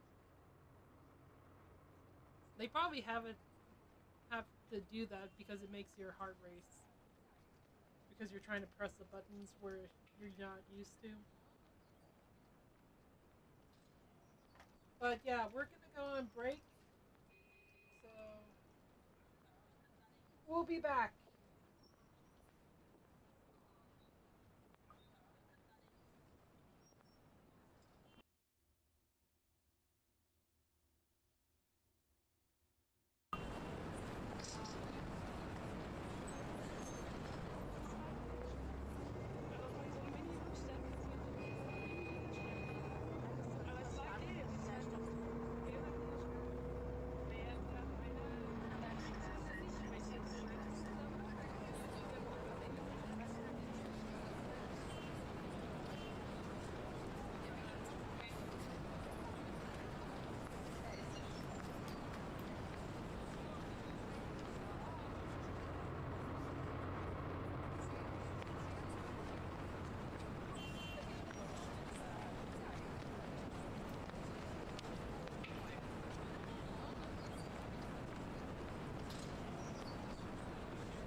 Okay, guys, we're back. Alright. As soon as the lift hits the ground floor, we hightail it out of the building. Seb's sound asleep when we pass by his station. Of course he's asleep. He doesn't hear them screaming. However, in the face of what we've seen, everything I've faced tonight, we really can't care less who will see us on our way out. The sooner we get away from this place, Mark the Zings. farther... Welcome to my channel. Yeah, Welcome. you're welcome. The farther, the better. I'm just not sure if that also means being safe. She almost got us, damn it. That fucking thing almost had us. Shit. It was only by luck that we managed to get the fucking elevator unstuck. Had the blasted thing not worked in the last second? I need some air. Fresh, breathable air that doesn't stink like death and gore all at once. I'm panicking. Christ, losing focus. With another person here, I can't afford that right now. Isabella hasn't said anything, but I know she's more shaken than I am. I can't lose it when another person's depending on me. Remember your training, Frey. Another deep breath, and soon I'm starting the engines and driving us off. After that little incident, somewhere open would be good. Someplace I won't get trapped. Luxburn Park brings a welcome relief, though only by some. Yes, let's all go to the damn park. I mean, the park's a nice place to sit and catch your breath. Unless that little girl shows up. It's the dead of night, of course she's not going to. The chill that seeped into my bones is still there, furling and unfurling underneath my skin. If I don't move, if I don't busy myself with anything, soon my brain will go haywire. It's the last thing I want to happen when there are plenty of things to do. But this already answers all of it, doesn't it? Those deaths? Just how many copies of the letter are out there? Isabella can't have the only one if other people are also getting cursed. Could it be that the one she has shown us is one of the 5? Maybe even more. That whole pass this to 5 people business is ridiculous. But at this point, is it still? All in all, we found 21 people who might have read the letter. 7 of them deceased. 8 if we count Cooper. And that's only with what we can find right now. We have no idea how the contractors and specialists hired from outside the company are doing, if we are in any way affected. How many more people are suffering? How many are missing? How many are dead? Can I still even blame the Wrights for this? If anything, they might be in danger as well. I don't think I can wish a curse upon anyone, no matter how big of a douchebag Luke Wright is. There's also that woman. How do we get out of this mess? How do we get away from her? Shit. Still so many things we need to look into. Yet all my body wants to do is pace, burn out whatever excess energy there is in me. Ashton, I'm getting dizzy. Will you sit down? It's the first time Isabella has said anything. She's been sitting quietly since we dropped here. Better and less distracting than watching her nervous habits, I suppose. She certainly seems calm now. Too calm, in fact, for someone who's just seen something terrible. But it's been more than a week for her already. People do get desensitized to things at some point. Even someone like Isabella. Who knows what's going on in her head, though? Inside mine, there are too many, and none of them would sit still. I'm not going crazy, am I? I saw that. I'm pretty sure I saw that. I didn't inhale anything weird. Just shit. Poor Shit! Isabella, please tell me that wasn't... Yeah, that was her. What I'm not expecting when I turn to her is mirth. One that she could barely contain. You're laughing. You're laughing. Why are you laughing? 'Cause she told you so, bitch! Not quite sure what she sees in my face, but in the next second, a laugh suddenly bursts out from her. sorry. It's just that you should have seen the look on your face back there. Rude. Yes, right. Sure. I'm not the one who's panicked. You almost ripped my arm off.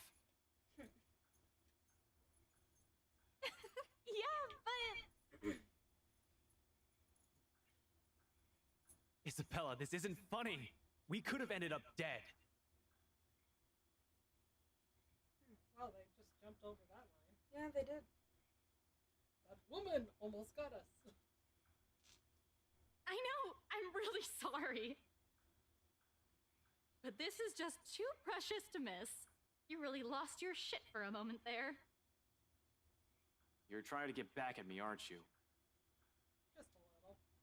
Yeah, do you deserve it though? Yeah.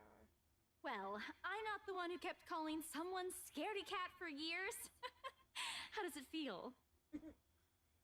I'm not scared. Yeah, okay. Sure you're not. Really? Because it doesn't seem that way to me. At all. No kidding. I'm not, alright? I'm just. Okay, I pissed myself, but give me a break. Mm-hmm. I just don't know what to do right now. Immediately after, the moment passes, replaced by another tense silence. Laughter dies in her lips as everything sinks in. We're in deep shit, and it has finally caught up and hit us like a ton of bricks. Hit me more than anyone. Because she's been warning us of this since day one, and I'm the first person who brushed it off. Despite that, she still reaches out to me, tugging at my sleeve, almost desperately. Her hands are trembling, and there's a tremor in her voice when she speaks. Without the cheer, only fear remains. One that she has been burdened with from the beginning. We're still going to do something about it, right? Yeah, that's the plan. Not just stand around and let that thing get us. Unexpectedly, she leans her forehead against my arm, and her grip on my sleeve tightens. There's desperation in there, a quiet plea. Don't want to lose anyone anymore, Ash. I wish I could give her that promise, but with so many unknowns, so many things I don't understand about this, how could I? Why she still trusts that I can do something about this baffles me. It all feels wholly undeserved, considering the way I've treated her. Yet, despite my reluctance, I find myself returning her hold in kind. A grasp, warm and light enough for comfort. Not a promise, but the closest thing to it.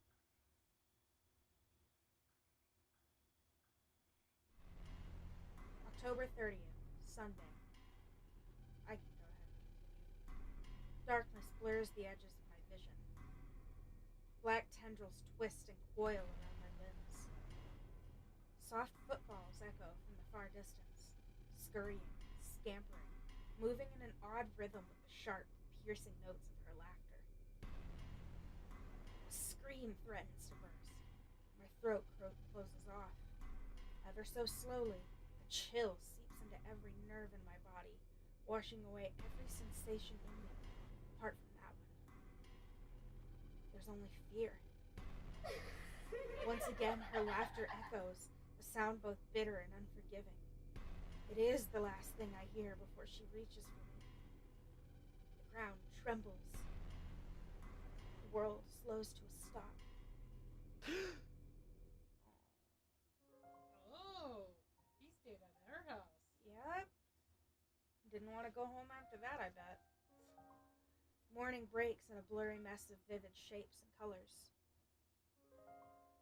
Oddly, there's no feeling of terror or confusion gripping me, despite the vague images that have driven me from sleep. Awareness kicks in shortly, though slow and sluggish as I blink away the last remnants of consciousness from my eyes. The early morning light already streams from the open windows when the memory sets in and the room comes into focus. Isabella's apartment. Pushing myself upright, my eyes wander idly to her prone form. She's hunched over the coffee table, both her arms under her head while she continues to rest. Then, to the chaos of papers and folders we've left scattered up over it before sleep has claimed both of us. We bunkered down here last night, after both our nerves have calmed down, mine for the most part. Staying together was an unspoken invitation. And anyway, I'm pretty sure neither of us wants to remain alone when there's that woman. It's interesting. She hasn't come after them in their sleep yet. No, just giving them bad dreams. Is she still one in the first place? One that we'd normally call a human? Well, yeah. Can it still feel guilt? Does it understand pain? Obviously. Fuck. I'd rather get charged for breaking and entering than mess with whatever that thing was any day. Not that thinking about this still matters when all our lives are in her hands. She's dangerous, and if we don't do anything about her and this curse, we'll definitely be pushing daisies soon. I can't let that happen. I've dallied on this long enough, left all my friends in harm's way after the warnings they've all given me. Besides, beneath the terror and the adrenaline that keeps me running, knowing what lies ahead for Isabella makes it hard not to take action. The paper sitting on the edge of the table calls my attention. At this, light against my hand when I reach for it. It has caught my eye the night before, but with the lot we still need to go through, I've simply ignored it. The logo emblazoned at the top of the page, however, provides this paper a whole new meaning. Not for me, but definitely for her. A scholarship grant, huh? I've only ever heard her talk about this once or twice, completing her degree, that is. She rarely goes about in great detail, preferring to keep it to herself. Perhaps it's the fact that she thinks she's already too old to be chasing after it. It has been 5 years, after all, but I've caught enough snippets of conversation between her and Zach to know she's never given up on it. Despite how things have panned out with her father, she's one step closer to this part of her life. As silly as this may sound, coming from a friend, I'd like to give her the chance to have this. Whether this means stepping out of my comfort zone and figuring what the deal with this curse is, I'll do so. If only to see that same smile on her from that time again. These days, the only moments she seems to show it is when she's asleep. Like right now, no matter how uncomfortable she appears. A smile of my own forms, despite this, when I glance at her sleeping form again. She hasn't moved since, her shoulders rising and falling in a slow, even rhythm with her breathing. You won't think she has any problems this way. If only that were true. Sighing, I place the paper back where I've gotten it, carefully so I won't accidentally wrinkle or damage it in some way, and finally push myself off my makeshift bed. Isabella shifts when I carry her off from the floor and over to her bed, but doesn't wake, simply tucks herself comfortably under the covers I pull over her. Oh, That's sweet. Briefly, though, she mumbles something to herself and draws in another deep breath. Becca, Ashton's being dumb again. Aww. She's dreaming about him. She drifts back to a deeper state of sleep after, like it hasn't been interrupted by the slightest movement earlier, but the small smile on her lips remains. When I find myself returning in kind. Who sleeps like a rock now? It's better this way. Better to leave her to her dreams for the moment, which I hope are better than the ones I've had. She'll have time to worry about her problems later when she wakes up. For now, this will be another thing I won't want to take away from her. A moment of respite, no matter how fleeting. She deserves it after everything she's been put through, what I've put her through. In the meantime, I still have 2 other people I need to check with. Isabella will definitely get in a tizzy if I don't check them. Cold Luxburn air meets me upon stepping out the hallway. Not unusual in itself. This is what Luxburn's weather is supposed to be. A bit cold, damp for the most part, and more often than not, terribly drab with an occasional sprinkling of rain every few hours. The sky's still clear, but I'll give it a day or 2 before the weather takes a turn for the worse. I've complained about the awful rains for years, despite having lived here my entire life. I have to admit, though, seeing it return to the usual feels extremely reassuring. At least something's still normal in the world, when I can no longer think the same for the situation we're in. A nightmare, that's probably all this is. Usually I'll say, I've been through worse, but that's simply another lie I've often told myself, isn't it? And I've fed myself a great deal of lies through the years, just so I won't have to think about it the next day. Maybe we won't even have this problem if I haven't been running away and ignoring things, hiding them someplace no one will see, because I've since believed doing so is a show of weakness. The fuck do I know about ghosts, though? What does Zach? What does Rebecca? Z-Man has mentioned dreaming about a woman. Whether it's the same one we've seen, I've yet to ask. Bottom line, he likely knows as much about this as I do. Hell, Rebecca's probably in the same boat, grasping for anything that might provide an answer, a way out of this. What can any of us do when all of us lacks any understanding of what's happening? One thing's clear about this, however. That thing is after us because of the letter. Both Rebecca and Zach have seen it too. She will go after them as well. Yet here I am, walking up Rebecca's door, one slow step at a time. A stalling tactic to allow myself some time to put the mess in my head to a better order. How to phrase this when there's a 90% chance she's still pissed about a whole different matter. It's the only reason we didn't check on her last night, aside from the ungodly hour Isabella and I arrived. We'll only alarm her by showing up in her home in the middle of the night, acting like babbling lunatics, and her anger can last quite a while. These days, it seems the only one she can easily forgive is Isabella, but even with her, Becca's fuming still takes hours. I run my hand through my hair and straighten out my jacket before knocking, once, twice, and 3 times, just to be sure she's heard me, even if she is asleep. She's usually awake by now, though. Hey, Becca, it's Ash. Open up. Don't tell me you're still in bed. Seconds tick by. No answer from her, and the dread has started to creep up.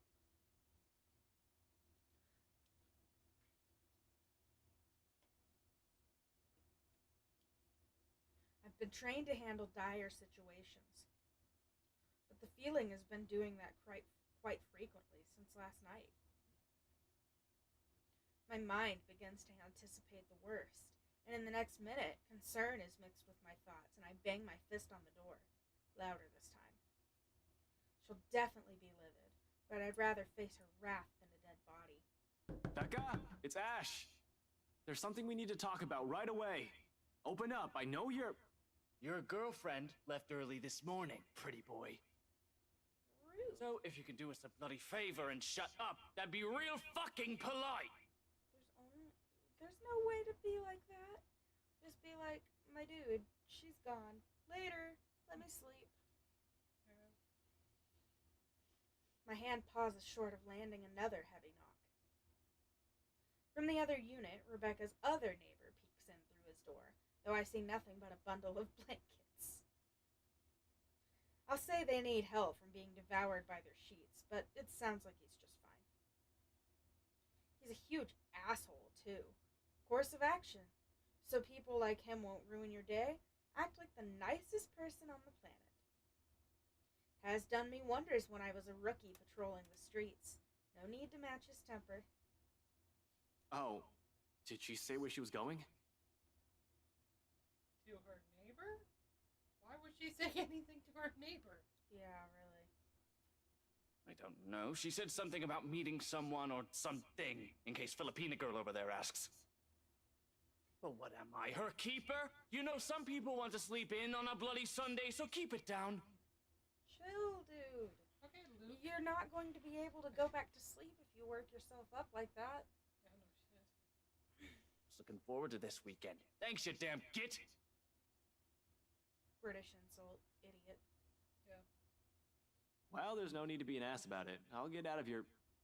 Oh, ouch. He slams the door shut without warning, but not before muttering a string of very colorful words about me. Probably thinks I won't hear him inside the four walls of his apartment. Jerk. And at the end of it, a sigh. Let's see, where is she right now? She is talking to the professor. Yep.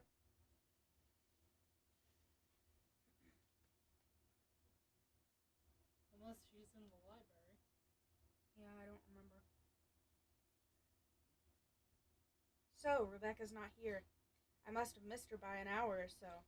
But at least she's not alone. She should be safe, in theory. More so if the person she's meeting with is who I am thinking. Nevertheless, I still can't help but worry. It's an easy thing, continuing down increasingly darker lines of thought. To act brashly, to find out where she is and go straight there, without deliberating on my actions first. There's Zach, to boot. Rebecca's not alone, but I can't say the same for the big guy. A simple phone call to the both of them should do the trick. It'll ease my nerves, at any rate. It's better than rushing over to Zach's place or assuming Rebecca's whereabouts and finding out they're not where I've guessed they should be. Assuming the worst will come next, which I'd rather avoid this early. Any other reason I won't bother them, but an emergency begs for urgency. This is one, right? Even if it isn't, anxiety from concern dulls judgment. Something I most certainly can't afford to lose at any given time, especially right now. Any means to calm it down will do wonders for the muddled mess my mind is already in. Pulling up my phone, I thumb through the screen until it ends up on a group with Zach's, Rebecca's, and Isabella's numbers listed. I'm surprised he doesn't have Zach's name under Zach. Under Z-Man? Yeah. Z-Man. It is weird.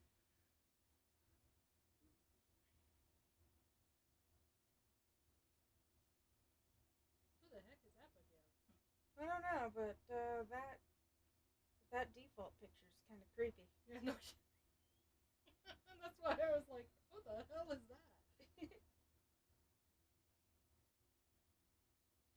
Other people will probably say I keep too few friends when they chance on this. To some extent, it's true. I can easily name about 100 people I've been acquainted with through the years. Colleagues, blockmates from uni, neighbors, those sort of people. They all come and go. But these three have chosen to stay for some reason, without wanting or asking for anything. Unlike the others, none has Zach's kindness, Rebecca's patience, or the sincerity in Isabella's eyes. One day, these guys are just there. The next thing I know, being with them eases it. That heavy, somber feeling lingering in the air when you stand alone in your apartment, or something as simple as spending your day off without anyone. And also, I'm surprised the phone didn't put him in order. Yeah, right? That's weird. Because Isabella would have come first. Yep. Rebecca and then Zach. Yep.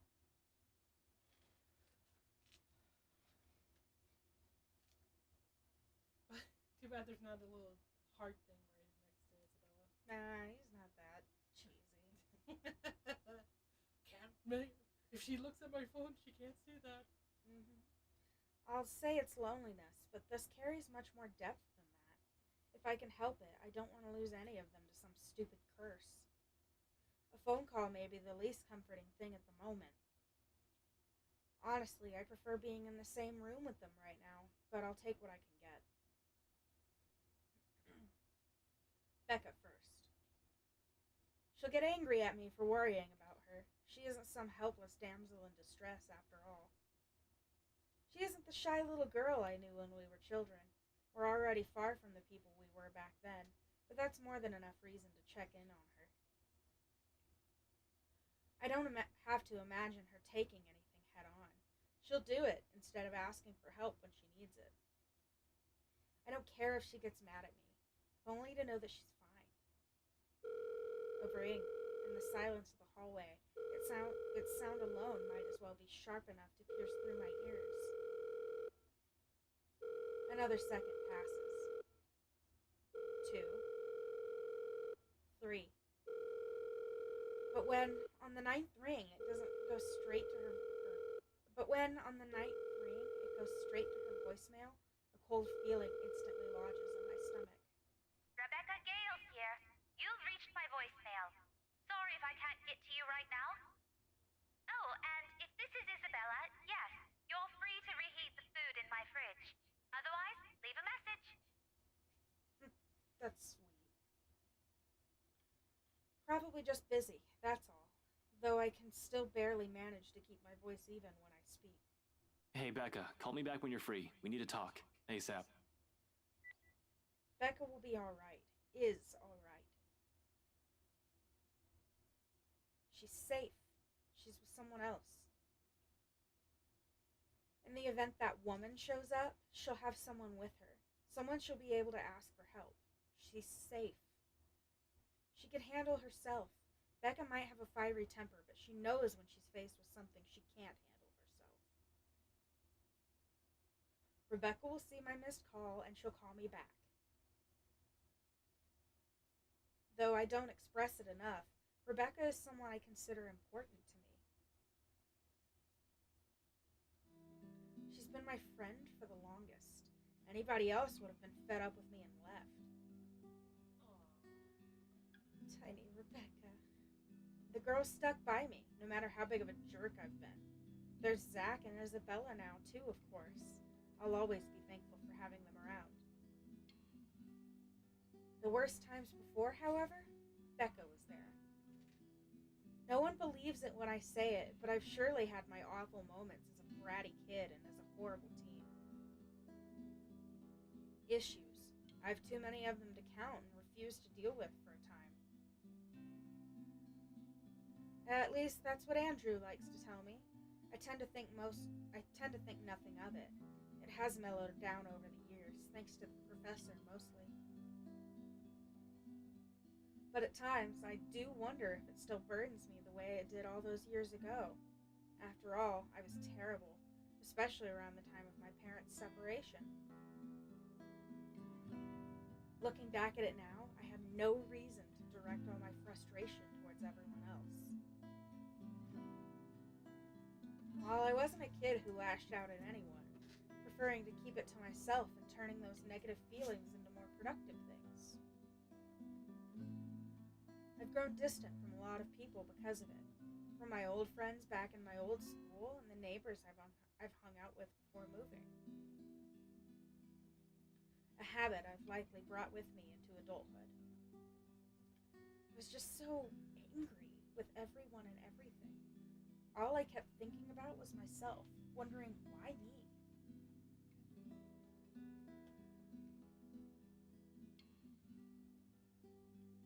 In retrospect, I was a selfish little bastard who thought the world revolved around me. That I shouldn't have been going through it. I believed my behavior was entitled, that I had the right. Tough times, but she stuck with me, snapped me out of my little sulk, as she often phrases it, whenever she sees the chance to bring it up. She didn't tolerate my bullshit, but she didn't leave me alone either. If anything, the whole thing made her stick around. Her concern may have grown a bit overbearing as the years went by, but she's still an old friend nevertheless.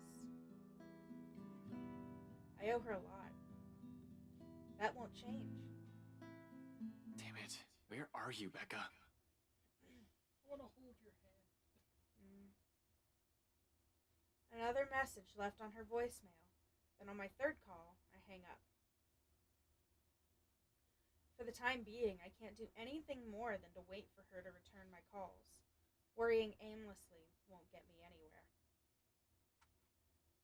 Zach, on the other hand, Zach the man. that guy attracts trouble no matter how much he tries to avoid it. Doesn't help how he hasn't been too hot lately with a lot of people. His mention of plans yesterday doesn't sit too well with me either.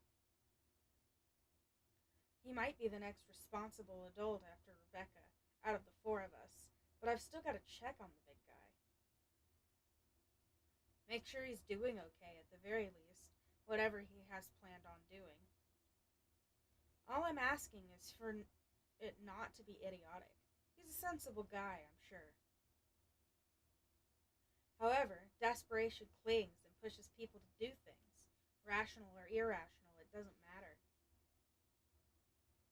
Clear thinking flies out the window the moment you're in danger, and I sincerely hope he has not found himself in a tricky situation.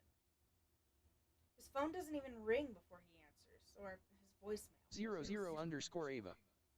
Welcome to my channel. Hey, welcome. Welcome. Hey, it's Zach. Well, a voicemail anyway. I'll get back to you as soon as I can. So, just leave a message, yeah? He's so sweet. And no, Ash, you're not allowed to lockpick your way into my apartment again. Just do what any other decent human being does and call if I'm not around. Thanks. Did he turn it off? Why?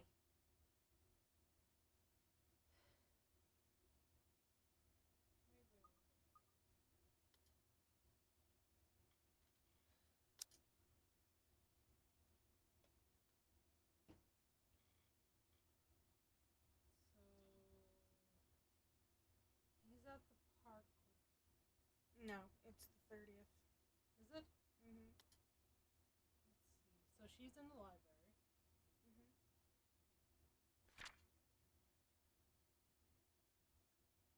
Yeah. The 31st is when he goes to jail. Yep. So he's probably over at the mansion right now, snooping around. Well, he got that information from Ashton. Oh, yeah. Okay. So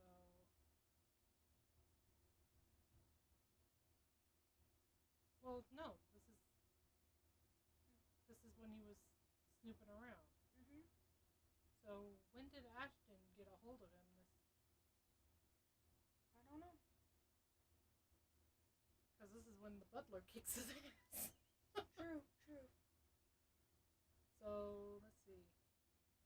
He's going to jail, or he's right now having problems and about to go to jail. Mm-hmm. And then let's see. Ooh, Isabella went up. Oh, yeah. Zach's up. Rebecca's not. Yeah.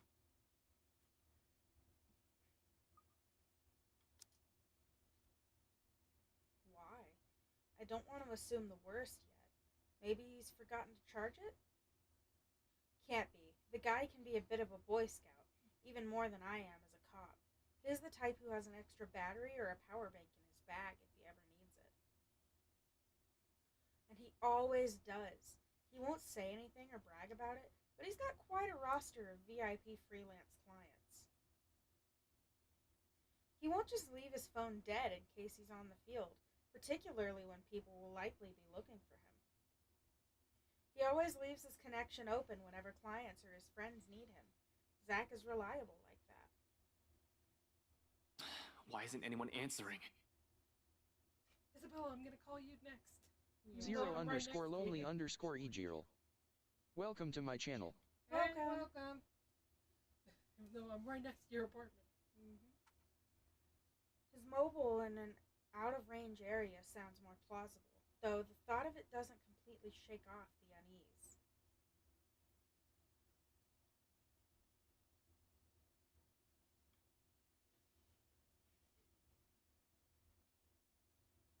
Unless this is the part that he goes to the mansion wanting to talk to Hannah, and the butler pretty much tells him that Hannah's not home. Well, isn't that when he starts snooping around the house? Maybe. Yeah, I don't remember exactly. Unlike Rebecca and I, he took the time to listen to what Isabella said.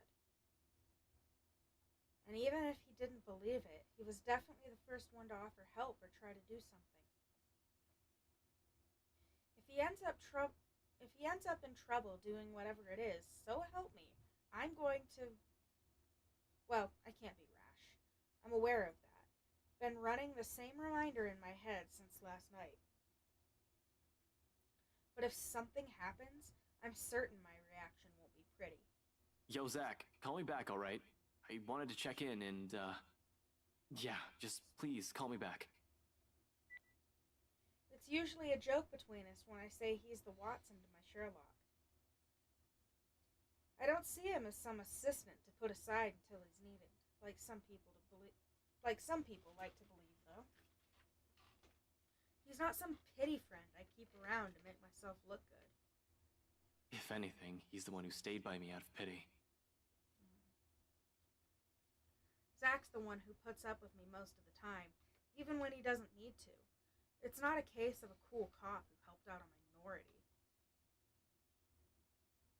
In truth, I was a hard-headed, hot-tempered, and reckless rookie, up until I met him. It wasn't anything sudden, and some part of me is still that rookie, but I've grown thanks to him. He tempers that part of me. Considering how our first impressions went, I'm lucky he stuck around. Becca and I may have spent a lot of years together as children, but Zach, he's probably the closest thing I'll call to a best friend, though it's more than that, a camaraderie no words can express. He has my back, and I'll always have his. He's a brother I've never had the luck of ever having, only child and all. And I have every reason to worry about my brother. From another mother. Becca's neighbor did say she went out to meet with someone. No specific names. If I'm wrong and she's not with Professor Clark, then maybe it's with Zach.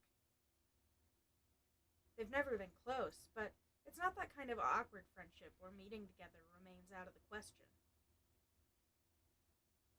Regardless, I continued dialing for his phone another 3 times, like I've done with Rebecca's. In the end, after the 3rd attempt with no answering, I stop and cut the call with a ragged exhale. Waiting game it is, then.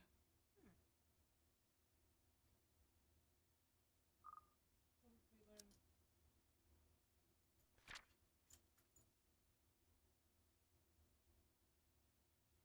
Nothing much. Yeah. Thought she's running for her life. Yep.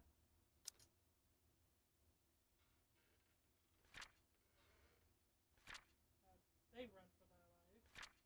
Mm-hmm.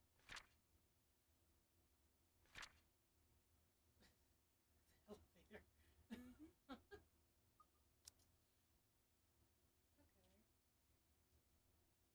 I've been trained for these. Hell, I'm used to them. Just not when it comes to people I'm close to. Much as I keep reminding myself to maintain a level head, it's a whole different matter when it's someone you know. Personal feelings will likely get involved at some point. It's starting now, actually, with the anxious strings coiling and uncoiling, causing a racket inside my stomach. It annoys me that all I can do right now is grit my teeth and trudge back to Isabella's apartment. Useless. That's what I am in the face of this. A mad dash around Luxburn and Anselm isn't going to help things.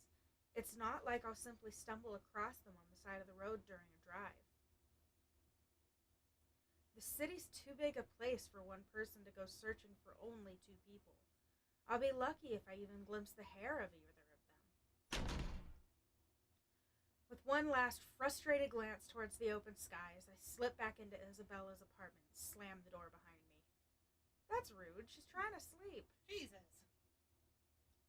I might have already grown used to this, but the waiting will always be the hardest part. More so when it's people you care about. Ash, did you really have to shut it like that? Your Yeah, no turn.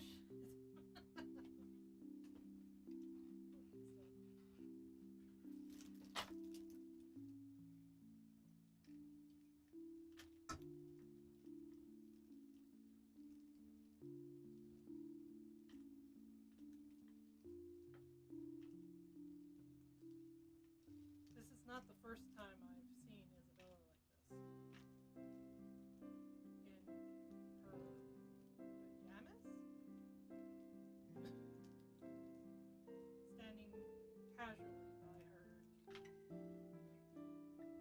kitchenette nut. A ladle in her hand, keeping an eye on whatever's doing on the stove while humming a soft tune under her breath. 5 years ago, it has become a common sight after the three of them, including Zach and Rebecca, found a mutual interest in cooking. After that, whenever our schedule allows it, one of them will invite everyone to dinner or lunch instead of eating out. Rebecca prefers it that way. Healthier, she claims. Zach just too happy to be able to cook for everyone. Isabella, on the other hand, as long as there's food, she's happy. Me? I've been banned from the kitchen ever since the pressure cooker incident. Easier times, good times. Right now, however, the scene brings an odd sense of normalcy. A strange fit with all of the things going on around us. Not unwelcoming, only bizarre, I suppose. Isabella doesn't follow up on her question earlier, but she does raise an eyebrow my way when I take too long to answer. For that, I only offer a casual shrug in response and a short answer. I've checked with Zach and Rebecca. I'm just waiting to hear back from them. I'll add in a quick or two for her. If the timing for a joke isn't off or doing so won't be inappropriate. I don't want to alarm her either. There's no reason to, yet. Until I've received an answer from Rebecca or Zach, whichever comes first. Nevertheless, it's clear she has plenty of questions. It's right there in the subtle crease between her eyebrows and the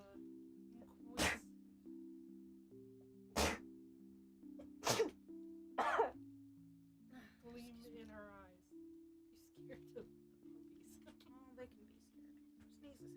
Do you need a foot? I think I'm okay.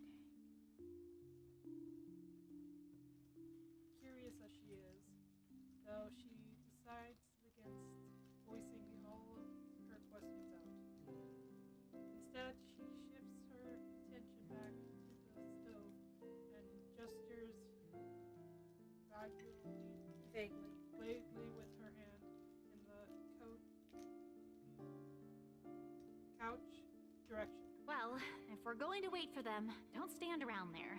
It's getting distracting. How am I supposed to cook while you're standing there? You're just cooking. How am I distracting? Because you're good looking. You're just... I don't know. Something might explode again, maybe. Zach's kitchen ban for you is also in effect here, you know. Now shoo, go. Stop hovering. You'll ruin the food. I'll be done here soon. She leaves no room for an argument by swatting the ladle at me. And just like that, I've been kicked out of the kitchen. Left with nothing else to do, I drift back to our tiny living space and slump down on the couch. Closing my eyes, I allow the noise from the television to guide my thoughts. The ones I've been keeping at bay, freeing them from the cage I've built around them, so I won't have to think. One by one, they trickle back into my consciousness, each more frightening and unnerving than the other. So many things going on. So many things happening. The papers we've gotten from BRC doesn't provide any comfort either. Seriously, is there even a point to those after last night? What will ask those people do? If anything, this only proves there might be more copies of the dumb piece of paper. We have one here, but how many exactly is there out there? More importantly, how do we get out of this stupid mess? Ashton. Yes. Damn it. I haven't felt this kind of blown, worry, exhaustion in years. I don't want to think what might happen next in case I miss something. Shit. Rebecca, Zach, Isabella. They're all depending on me, and Ash! The voice snaps me out of my thoughts, abruptly wiping away everything, running a racket inside my head. Suddenly, Isabella's there, crouched in front of me when I crack an eye open. I haven't even noticed the exact moment when I bent over and buried my head in my hands. Figures. Why she's staring at me like I fainted or something. The crease on her eyebrows grow deeper at my lack of response. Although she merely starts staring at me without saying a word, her expression says everything. So much for trying not to alarm her with bad news. sorry. I just spaced out for a moment. Don't mind me. For a brief moment, she seems to accept that. Quietly, she shifts, stands up, and takes the empty space right beside me. All done without a single comment.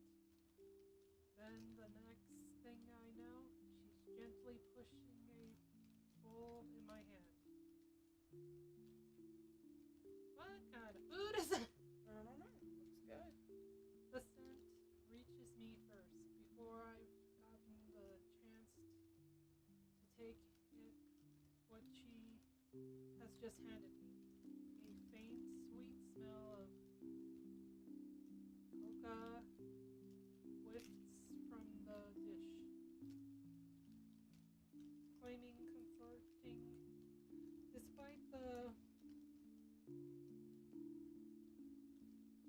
multitude of things bothering me. It certainly smells like the kind of food you'll eat on a rainy day. Though from the get-go, it doesn't look like as appetizing. What is this, even? Porridge? Why would you put chocolate in it and milk drizzled on top? She tells me my tastes go weird, yet here she is, handing me something equally as strange. In fact, she has already started digging in hers. I'm just not sure if the taste will be equal as appealing.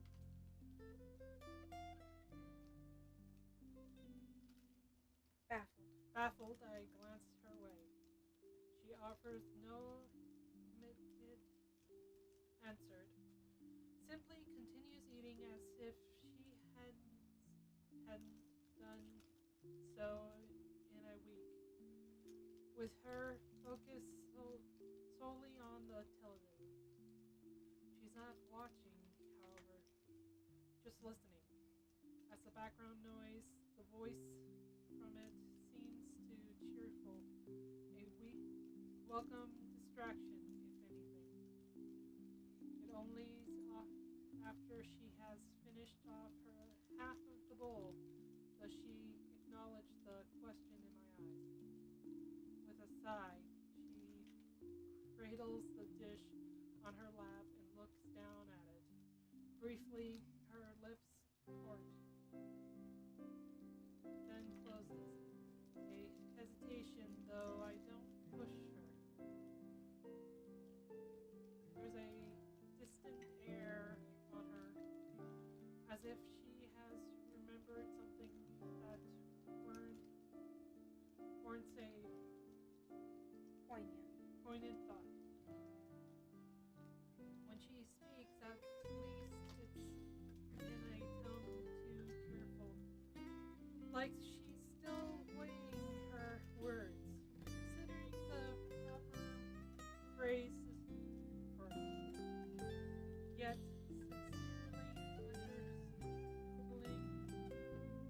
Sincerity underlies each symbol. Once they're out in the open. You should eat. What is it? Back at home, Mama would never let us leave the house if we hadn't eaten breakfast yet. Even Papa has gotten an earful when he tried. So eat. You'll need it.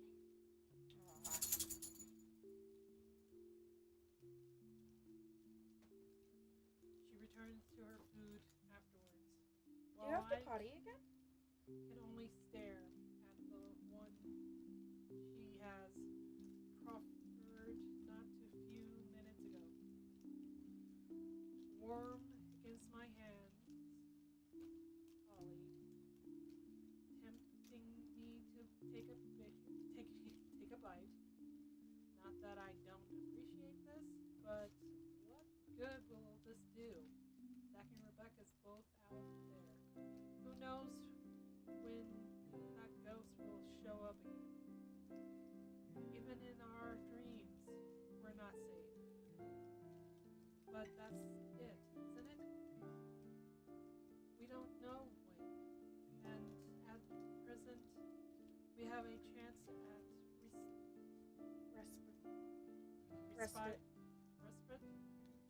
Maybe the only one we'll have. Even if it's a mundane and sharing food between us, quietly just sitting side by side like this, without exchanging any words. The intent hanging unspoken in the air. Something that probably goes as far back as the second she offers food. Still, in the end, Isabella never pushes it. Rather, she lets her own silence convey her hopes. whether I'll allow myself that break, she leaves it up to me. Eat the damn food. Thank you. The words roll off my tongue, awkward and unfamiliar. Far removed from those jests and quipped we've shared. Yet she accepts this with a smile and nothing more, regardless of everything. Life unsaid. The sight of it brings comfort. Just for the love of God, you don't have to read into it, just eat the damn thing. Yeah. More so than any generous offer of food can give. Though we both lapse into silence after. As we finish our food, there's ease in the muffled sound of Luxembourg filtering into the room. Go lay down. Ollie, go on, go lay down. We love you, but you need to lay down. It's time for bed. Go to lay down.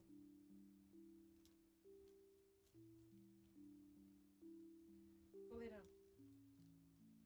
And the light streaming from her window, and the faint draft occasionally drifts in, catching the loose tendrils of her hair, and the way her voice filters when she tries to form words.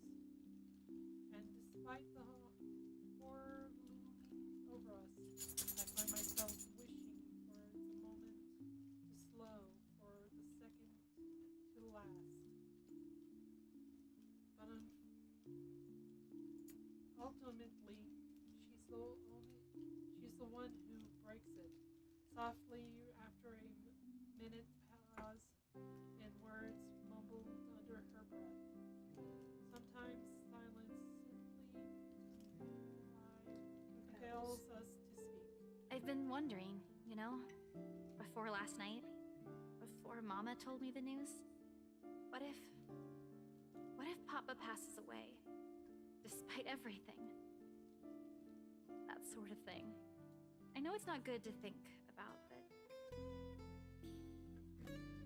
I also knew it was getting worse. Mama won't say anything, but I've always known that one day, he'll eventually. She releases a sigh as her grip on the wall she still holds tight. There are no tears, but she might as well have them with how weak her voice felt. Are there even any left? I don't know what I'm going to do. Before, I can easily say it's because of Papa. Now, I don't have anything. You have that scholarship from LuxU. Were you going through my personal papers while I was sleeping last night? Actually, this morning. I don't really have to. You left it sitting in the open, right there on the table. Like there's still anything to hide, she snatches it away from where I placed it back earlier. Except there's no anger or annoyance in her face when she looks at it and rereads every line with a pensive expression. After a short while, she folds it neatly along the creases and sits it back. I don't even know if this will work out. You can always try. There's no harm trying. Yeah. Well, if it doesn't, what about that exhibit you've been planning with Zach? Do I even have to ask where you got that? I read your mind. Zach sucks at lying. You have no idea how easy he is to read. It was all in his face when I asked about it. And anyway, if that doesn't pan out too. I trail off, hesitating, measuring the weight of my next words. Genuine? Genuine, yep. Genuine as they are, a part of me believes they're a burden too heavy to impose upon her. Because no matter how much I want her to stay, we are not what ties her here. It'll be selfish to ask that of her. More than anything, her family will always come first. I said, you. Nevertheless, if only to let her know that no matter what her choice will be, there will be people here whose lives her mere presence has changed. Mine most of all. I can be part of your family. You. Oh, he's blushing. Oh, he's just too cute. It's a crush. You have us. Aww. The words startled her to the pause, and slowly she turns to me, her eyes wide disbelief all over her face. But before regret forces an apology up my throat, her expression dissolves to something I can't quite place. Something distinctly softer, more tender, familiar, almost in the same manner she glanced at me years ago, that day at the bridge. However, I didn't get the chance to figure out what it all means for her. She laughed. Sup up, Astral Deluxe City. Oh my Baggers, god. watch out. Fucking- Can't beat me. Looking for Damn trouble. it! Better Of not course lie. it- I'm a cool dude. Pretty fly for an Asian guy. Sup That's up, Astral Deluxe City. All of a Baggers, sudden, watch my out. ringtone Can't beat me. breaks the Looking for moment, trouble. and Better just not as lie. fast, I'm a both cool our dude. attention Pretty fly shifts for an Asian towards guy. the source. Sup up, Astral Before things Deluxe can City. get Baggers, really watch out. fast, Can't I beat me. stand up Looking and for leave trouble. the room Better while not lie. uttering I'm a some cool dude. Pretty fly for an Asian guy. flimsy Sup excuse up, and Astral answered the Deluxe. phone. Sorry, let me just take this call. It's probably Zach or Rebecca. Really, I know we're in a pinch, but their timing can't get any worse. That's unknown number. Uh-oh, it's her. Unrelated frustration aside, once I step out of the room and accept the call, the storm that has been stuck in my stomach Simultaneously. lodged itself up my throat. The person on the other side of the line isn't who I am expecting. Right, AI3, right? It's Officer Rains from West Precinct. Oh, it's Zach. Zach's in jail. You know, you bring me donuts to keep an eye out for you and shit. Yeah? Oh, yeah, right, Renz. What's up? You've, never called me through this line before. Is this something urgent? Yeah, kinda. Something came up this morning. You know the big guy? Your, buddy? Big guy. About 6 feet tall. Zach? It's like, what about Zach? I don't feel too good about this. Yeah, him. Zachary Steele, I think. What about him? He's been detained. Wait, what? What do you mean he's been detained? They brought him in this morning. That's not what I asked. What are the charges? I don't know. Not my division. I'm not really supposed to be on the phone right now, but I'll let you want to know. Anyway, I gotta go. If you want to see him, just drop by. Not sure how that'll work, though. The chief has a standing order not to let you into the precinct until Monday. Yeah. Thanks for the heads up. I'll bring you some coffee to go with those donuts, too. next time. Call ends with a click while I'm left here, reeling, staring blankly at my phone. What the fuck did you do, Zach? Yeah, really. It's just Zach is not the type of person to end up in prison. It's just my luck that in this exact moment, Isabella chose to peek out from her apartment. Was that Zach? Is he gonna drop by? Not No. exactly. We're going to him.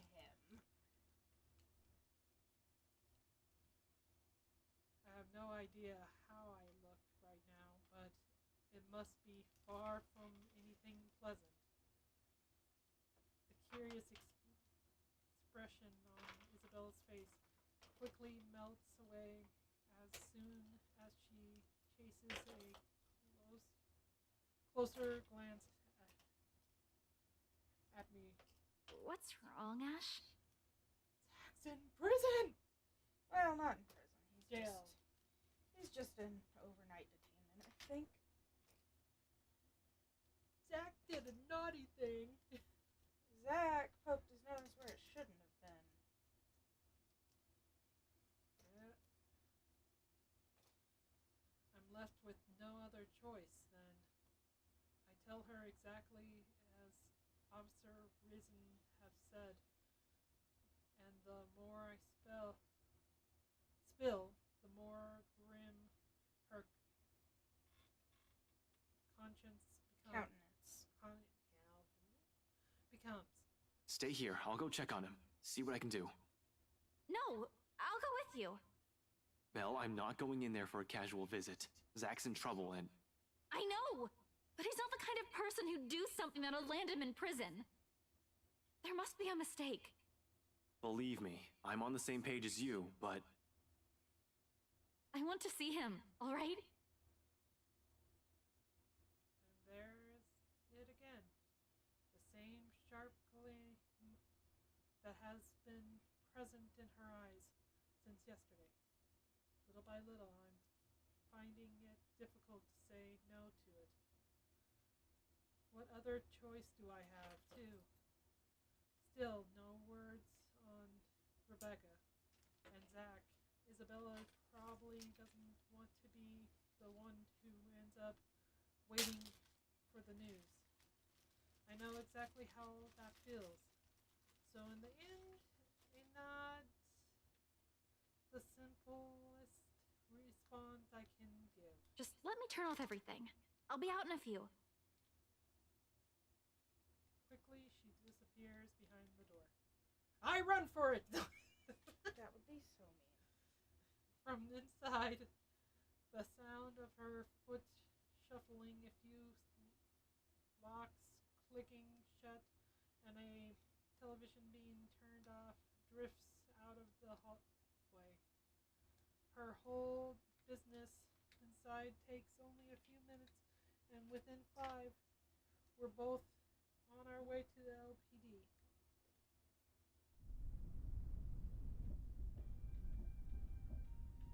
You want me to keep going? Yes, please. At least we know where Zach is now. That explains why he's not answering his phone. But what the hell did you do, Zach?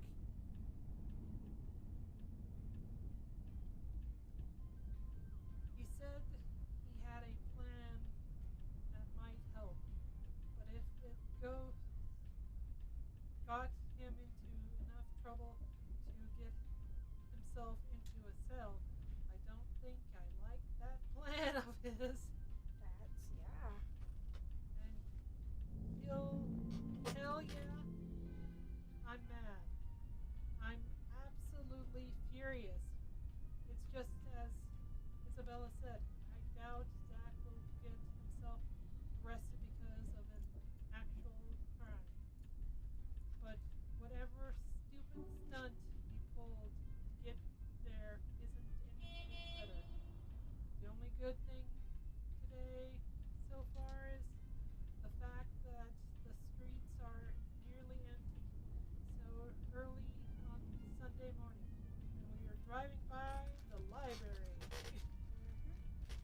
right now running for her life. Yep. Very few pedestrians and virtually no other cars on the road to get in the way of us rushing to the precinct. Without speed limits, of course.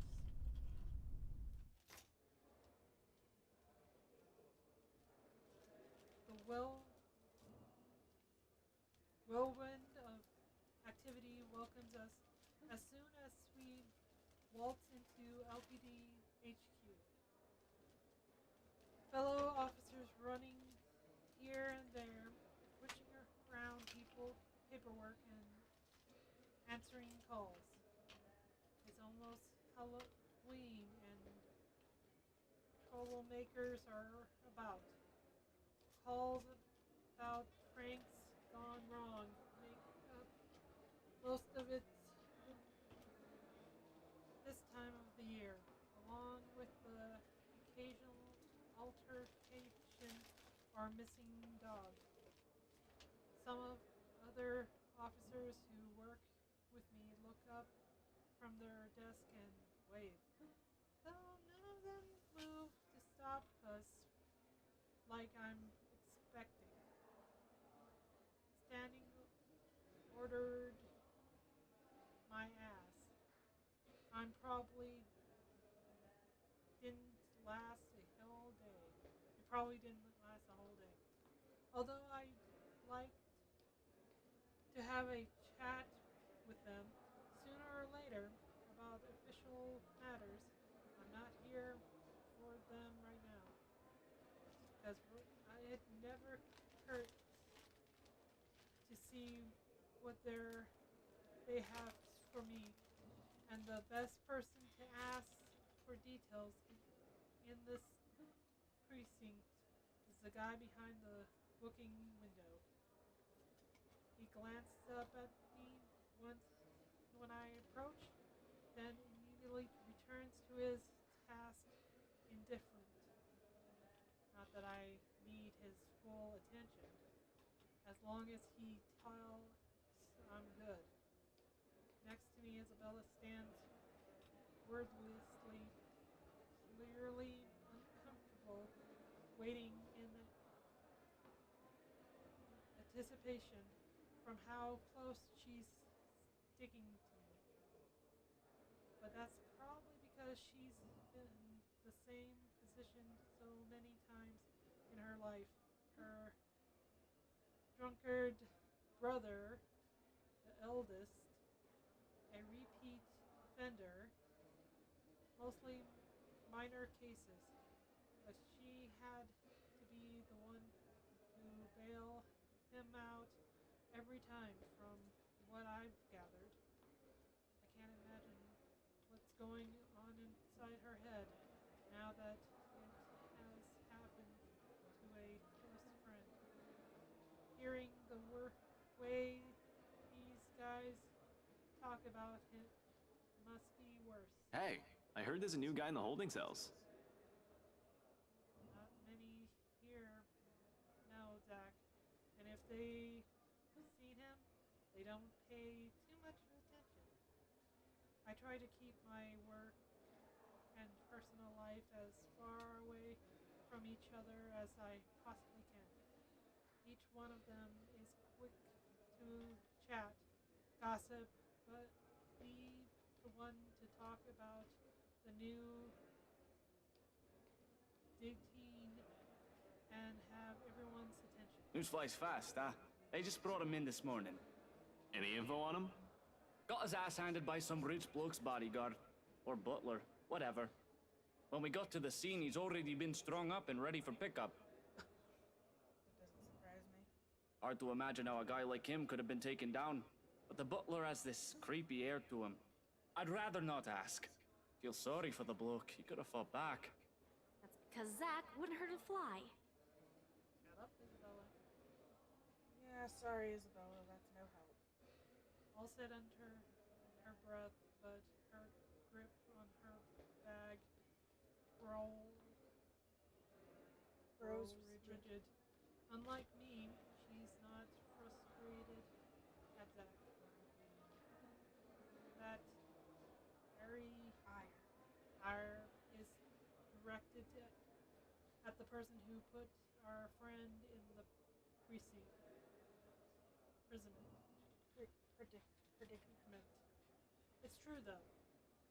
Zach's not that kind of person. And knowing he might be in a bad state, whatever little anger I've built up for him on the way here dissolves into thin air. Has he been booked yet? No, still sleeping. Creepy butler probably hit him hard.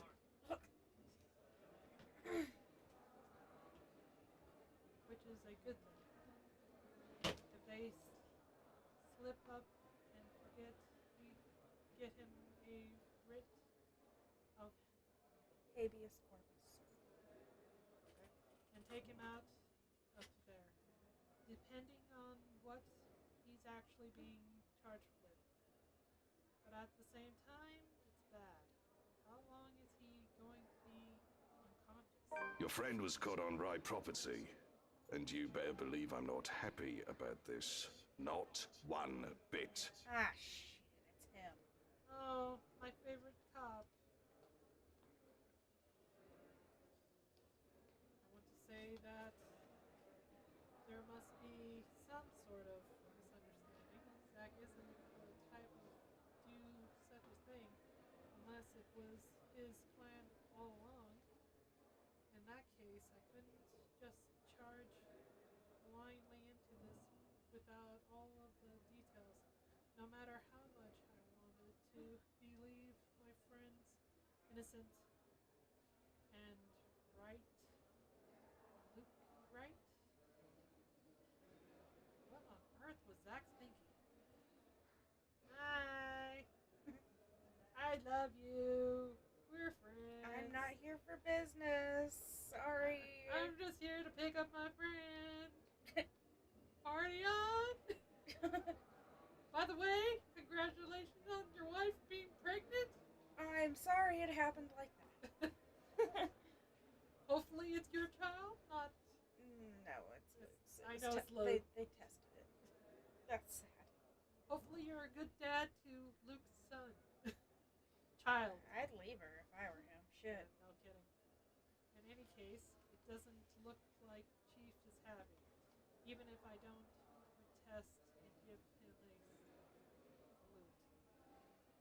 Not pleased at all if the fact that he grabbed me and pulls me aside is any indication.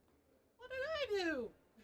You're not supposed to be here, and he knows that he probably suspects that he sent Zach in since he can't do it himself now. If I were to describe this expression, he looks ready to kill me. I didn't send him in! I swear, Frey, if you're behind this, if you told Steele to sort the rights because you were taken off the case, I didn't do it. I'm not stupid enough to ignore chain of command and go against official orders. Give me some credit, Chief. And you better be sure you... Luke Wright is coming here. And we both know he's trouble.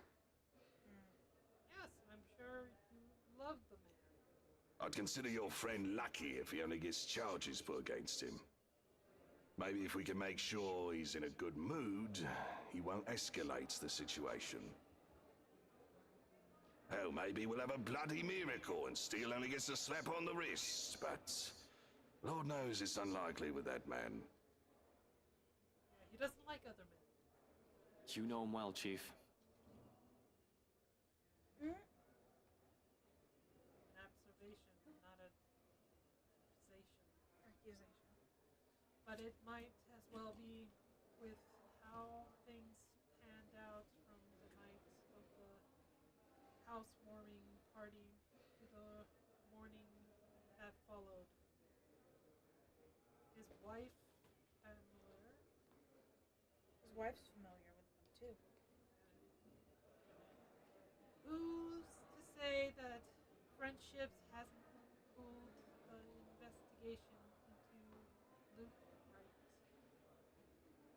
I don't want to but doesn't. Damn it, he makes it difficult. Of course I'd do, shouldn't you? You've been looking into the guy for so long. I'd call you a bad detective if you can't even tell me whether he's right or left-handed. That's an easy one. He's left-handed, but he's been taught to use his right. You can tell when he picks something up with his left hand, but when he realizes that, he moves it to the right. Well, at least I don't have to question your ability. Anyway, if I were you, I'd either go and make myself scarce or sit down and shut up. Don't go aggravating people, basically, because you have a knack for that at the worst of times. As much as I hate to say it, but he's right. It's better to keep my mouth shut and not make things worse for Zach. There's not much to do now but hope for the best. They don't call for an investigation when it comes to petty Petty felonies. So, worst case scenario, he's looking at fine worth £500,000 and 6 months in jail. Best case scenario, we get a chance bumped down to trespassing a misdemeanor and Juvenile offense. and he'll be given probation and will be charged for Restitution. At this point, those seem to be the most likely outcomes. I don't see how he could have been framed for breaking and entering unless he was taking into somebody's property against his will. Even in my head, that sounds unlikely. I don't know what you're talking about, sir. I think I'm a delight to be around. Tell that to my blood pressure pills. Anyway, let me handle him, alright? Oh, he's already here. Oh, hi, Luke. Hi, Luke. You fucking suck. We're probably going to hear the N-word here soon. Yeah. Sorry, guys. He likes to say slurs. Yep. Right on cue. The moment Chief says that, you know who arrives. Speak of the devil! And like the Arrogant. show-off that he is, he makes sure his arrival isn't well noticed by everyone within the immediate vicinity. Behind me, Isabella gasps. She has no idea how much of a trash his previous client is. Her previous client is. Yeah. Now she's going to get a frontline view of it. Front? Yeah, front line. That doesn't make any sense to me. Front row? She's on the front line. Oh. Yeah. Ignores the front desk even when Benjamin tries to greet him. He just blows past him, walks in all high and mighty as if he's owned the place.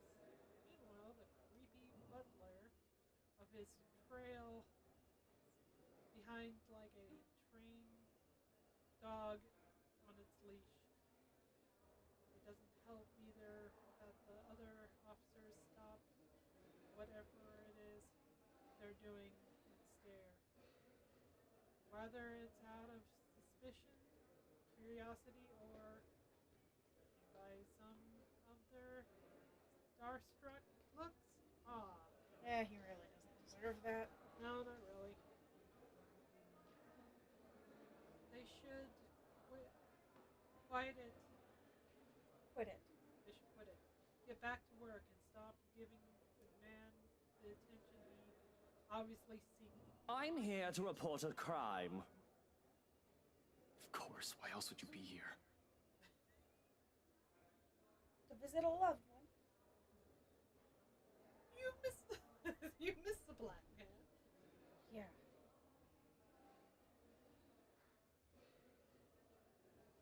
You're either reporting something or being put behind bars, you imbecile. I'm going to. Why are you so pissy? It's so funny how much he hates him. Down. Need to rile myself up. I need to calm down. Not for him, not for myself, but for Zach. It's already difficult holding back when his face looks like it could use a good right hook. Better to just let the chief handle it. Sure enough, he's the first to walk up to him, bearing a smile, way too friendly for comfort. Looking at them like this makes me sick to my stomach. It's easy to know there's something up underneath the guise of keeping up appearance. I'll be happy to assist you with that, Mr. Wright. He probably wants to punch him right now, too. You'll have to issue your statements as victim and witness. We'll have to determine probable cause and properly file a criminal complaint. Of course, you understand. Oh, I understand, though I don't see why you can't file that thing yourself. You didn't need to come either. The cause is obvious, isn't it? He was breaking into my home in order to pilfer my belongings. And you just assume that? You heard a girl scream and Glass breaks. Well, we'll still need that police report. The prosecutor will be the one to determine what charges you can legally file against the accused. Reports and prosecutors. Why should we law-abiding citizens suffer through all that? Ollie, you need to go lay down. Thugs like him should be kept off the streets. I mean, it's so obvious who these people are. You can practically spot them. Christ. Racist piece of shit. Wait, hold up. Is this guy for real? Can he hear himself? He's not saying what I think he's saying, no. We Oh, come no, here he to our is. country, take advantage of our wealth and generosity, while we proper Brits work hard and pay our taxes. You don't pay anything! Yeah, you're above taxes. All the while they break our laws and ruin our civilized community. He's going racist! I want to bash his head against the bars. Trash like these should be kept contained. These uneducated. Now, Mr. Wright. I know you're upset about what happened, but perhaps we should move to my office. Of course. The sooner Try we can not to deal with the start petty when criminal, it's the better. In public. I can't believe the Audacity. audacity of this guy. Did he really think himself better just because he Go was lay down. born rich? You got your I mouth swear open? they should just ship these peasants back to where they came from. Racist piece of shit. Ollie, go lay down. You're so cute. Go lay down. Go. Go on. Go lay down. Does he have to pee again? Probably does. Okay. Alright, we'll be right back.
guys.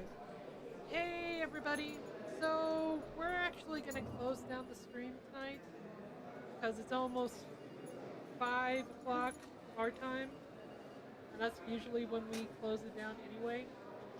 So, we're going to close it down. So, I'm Mega Anime. And I'm so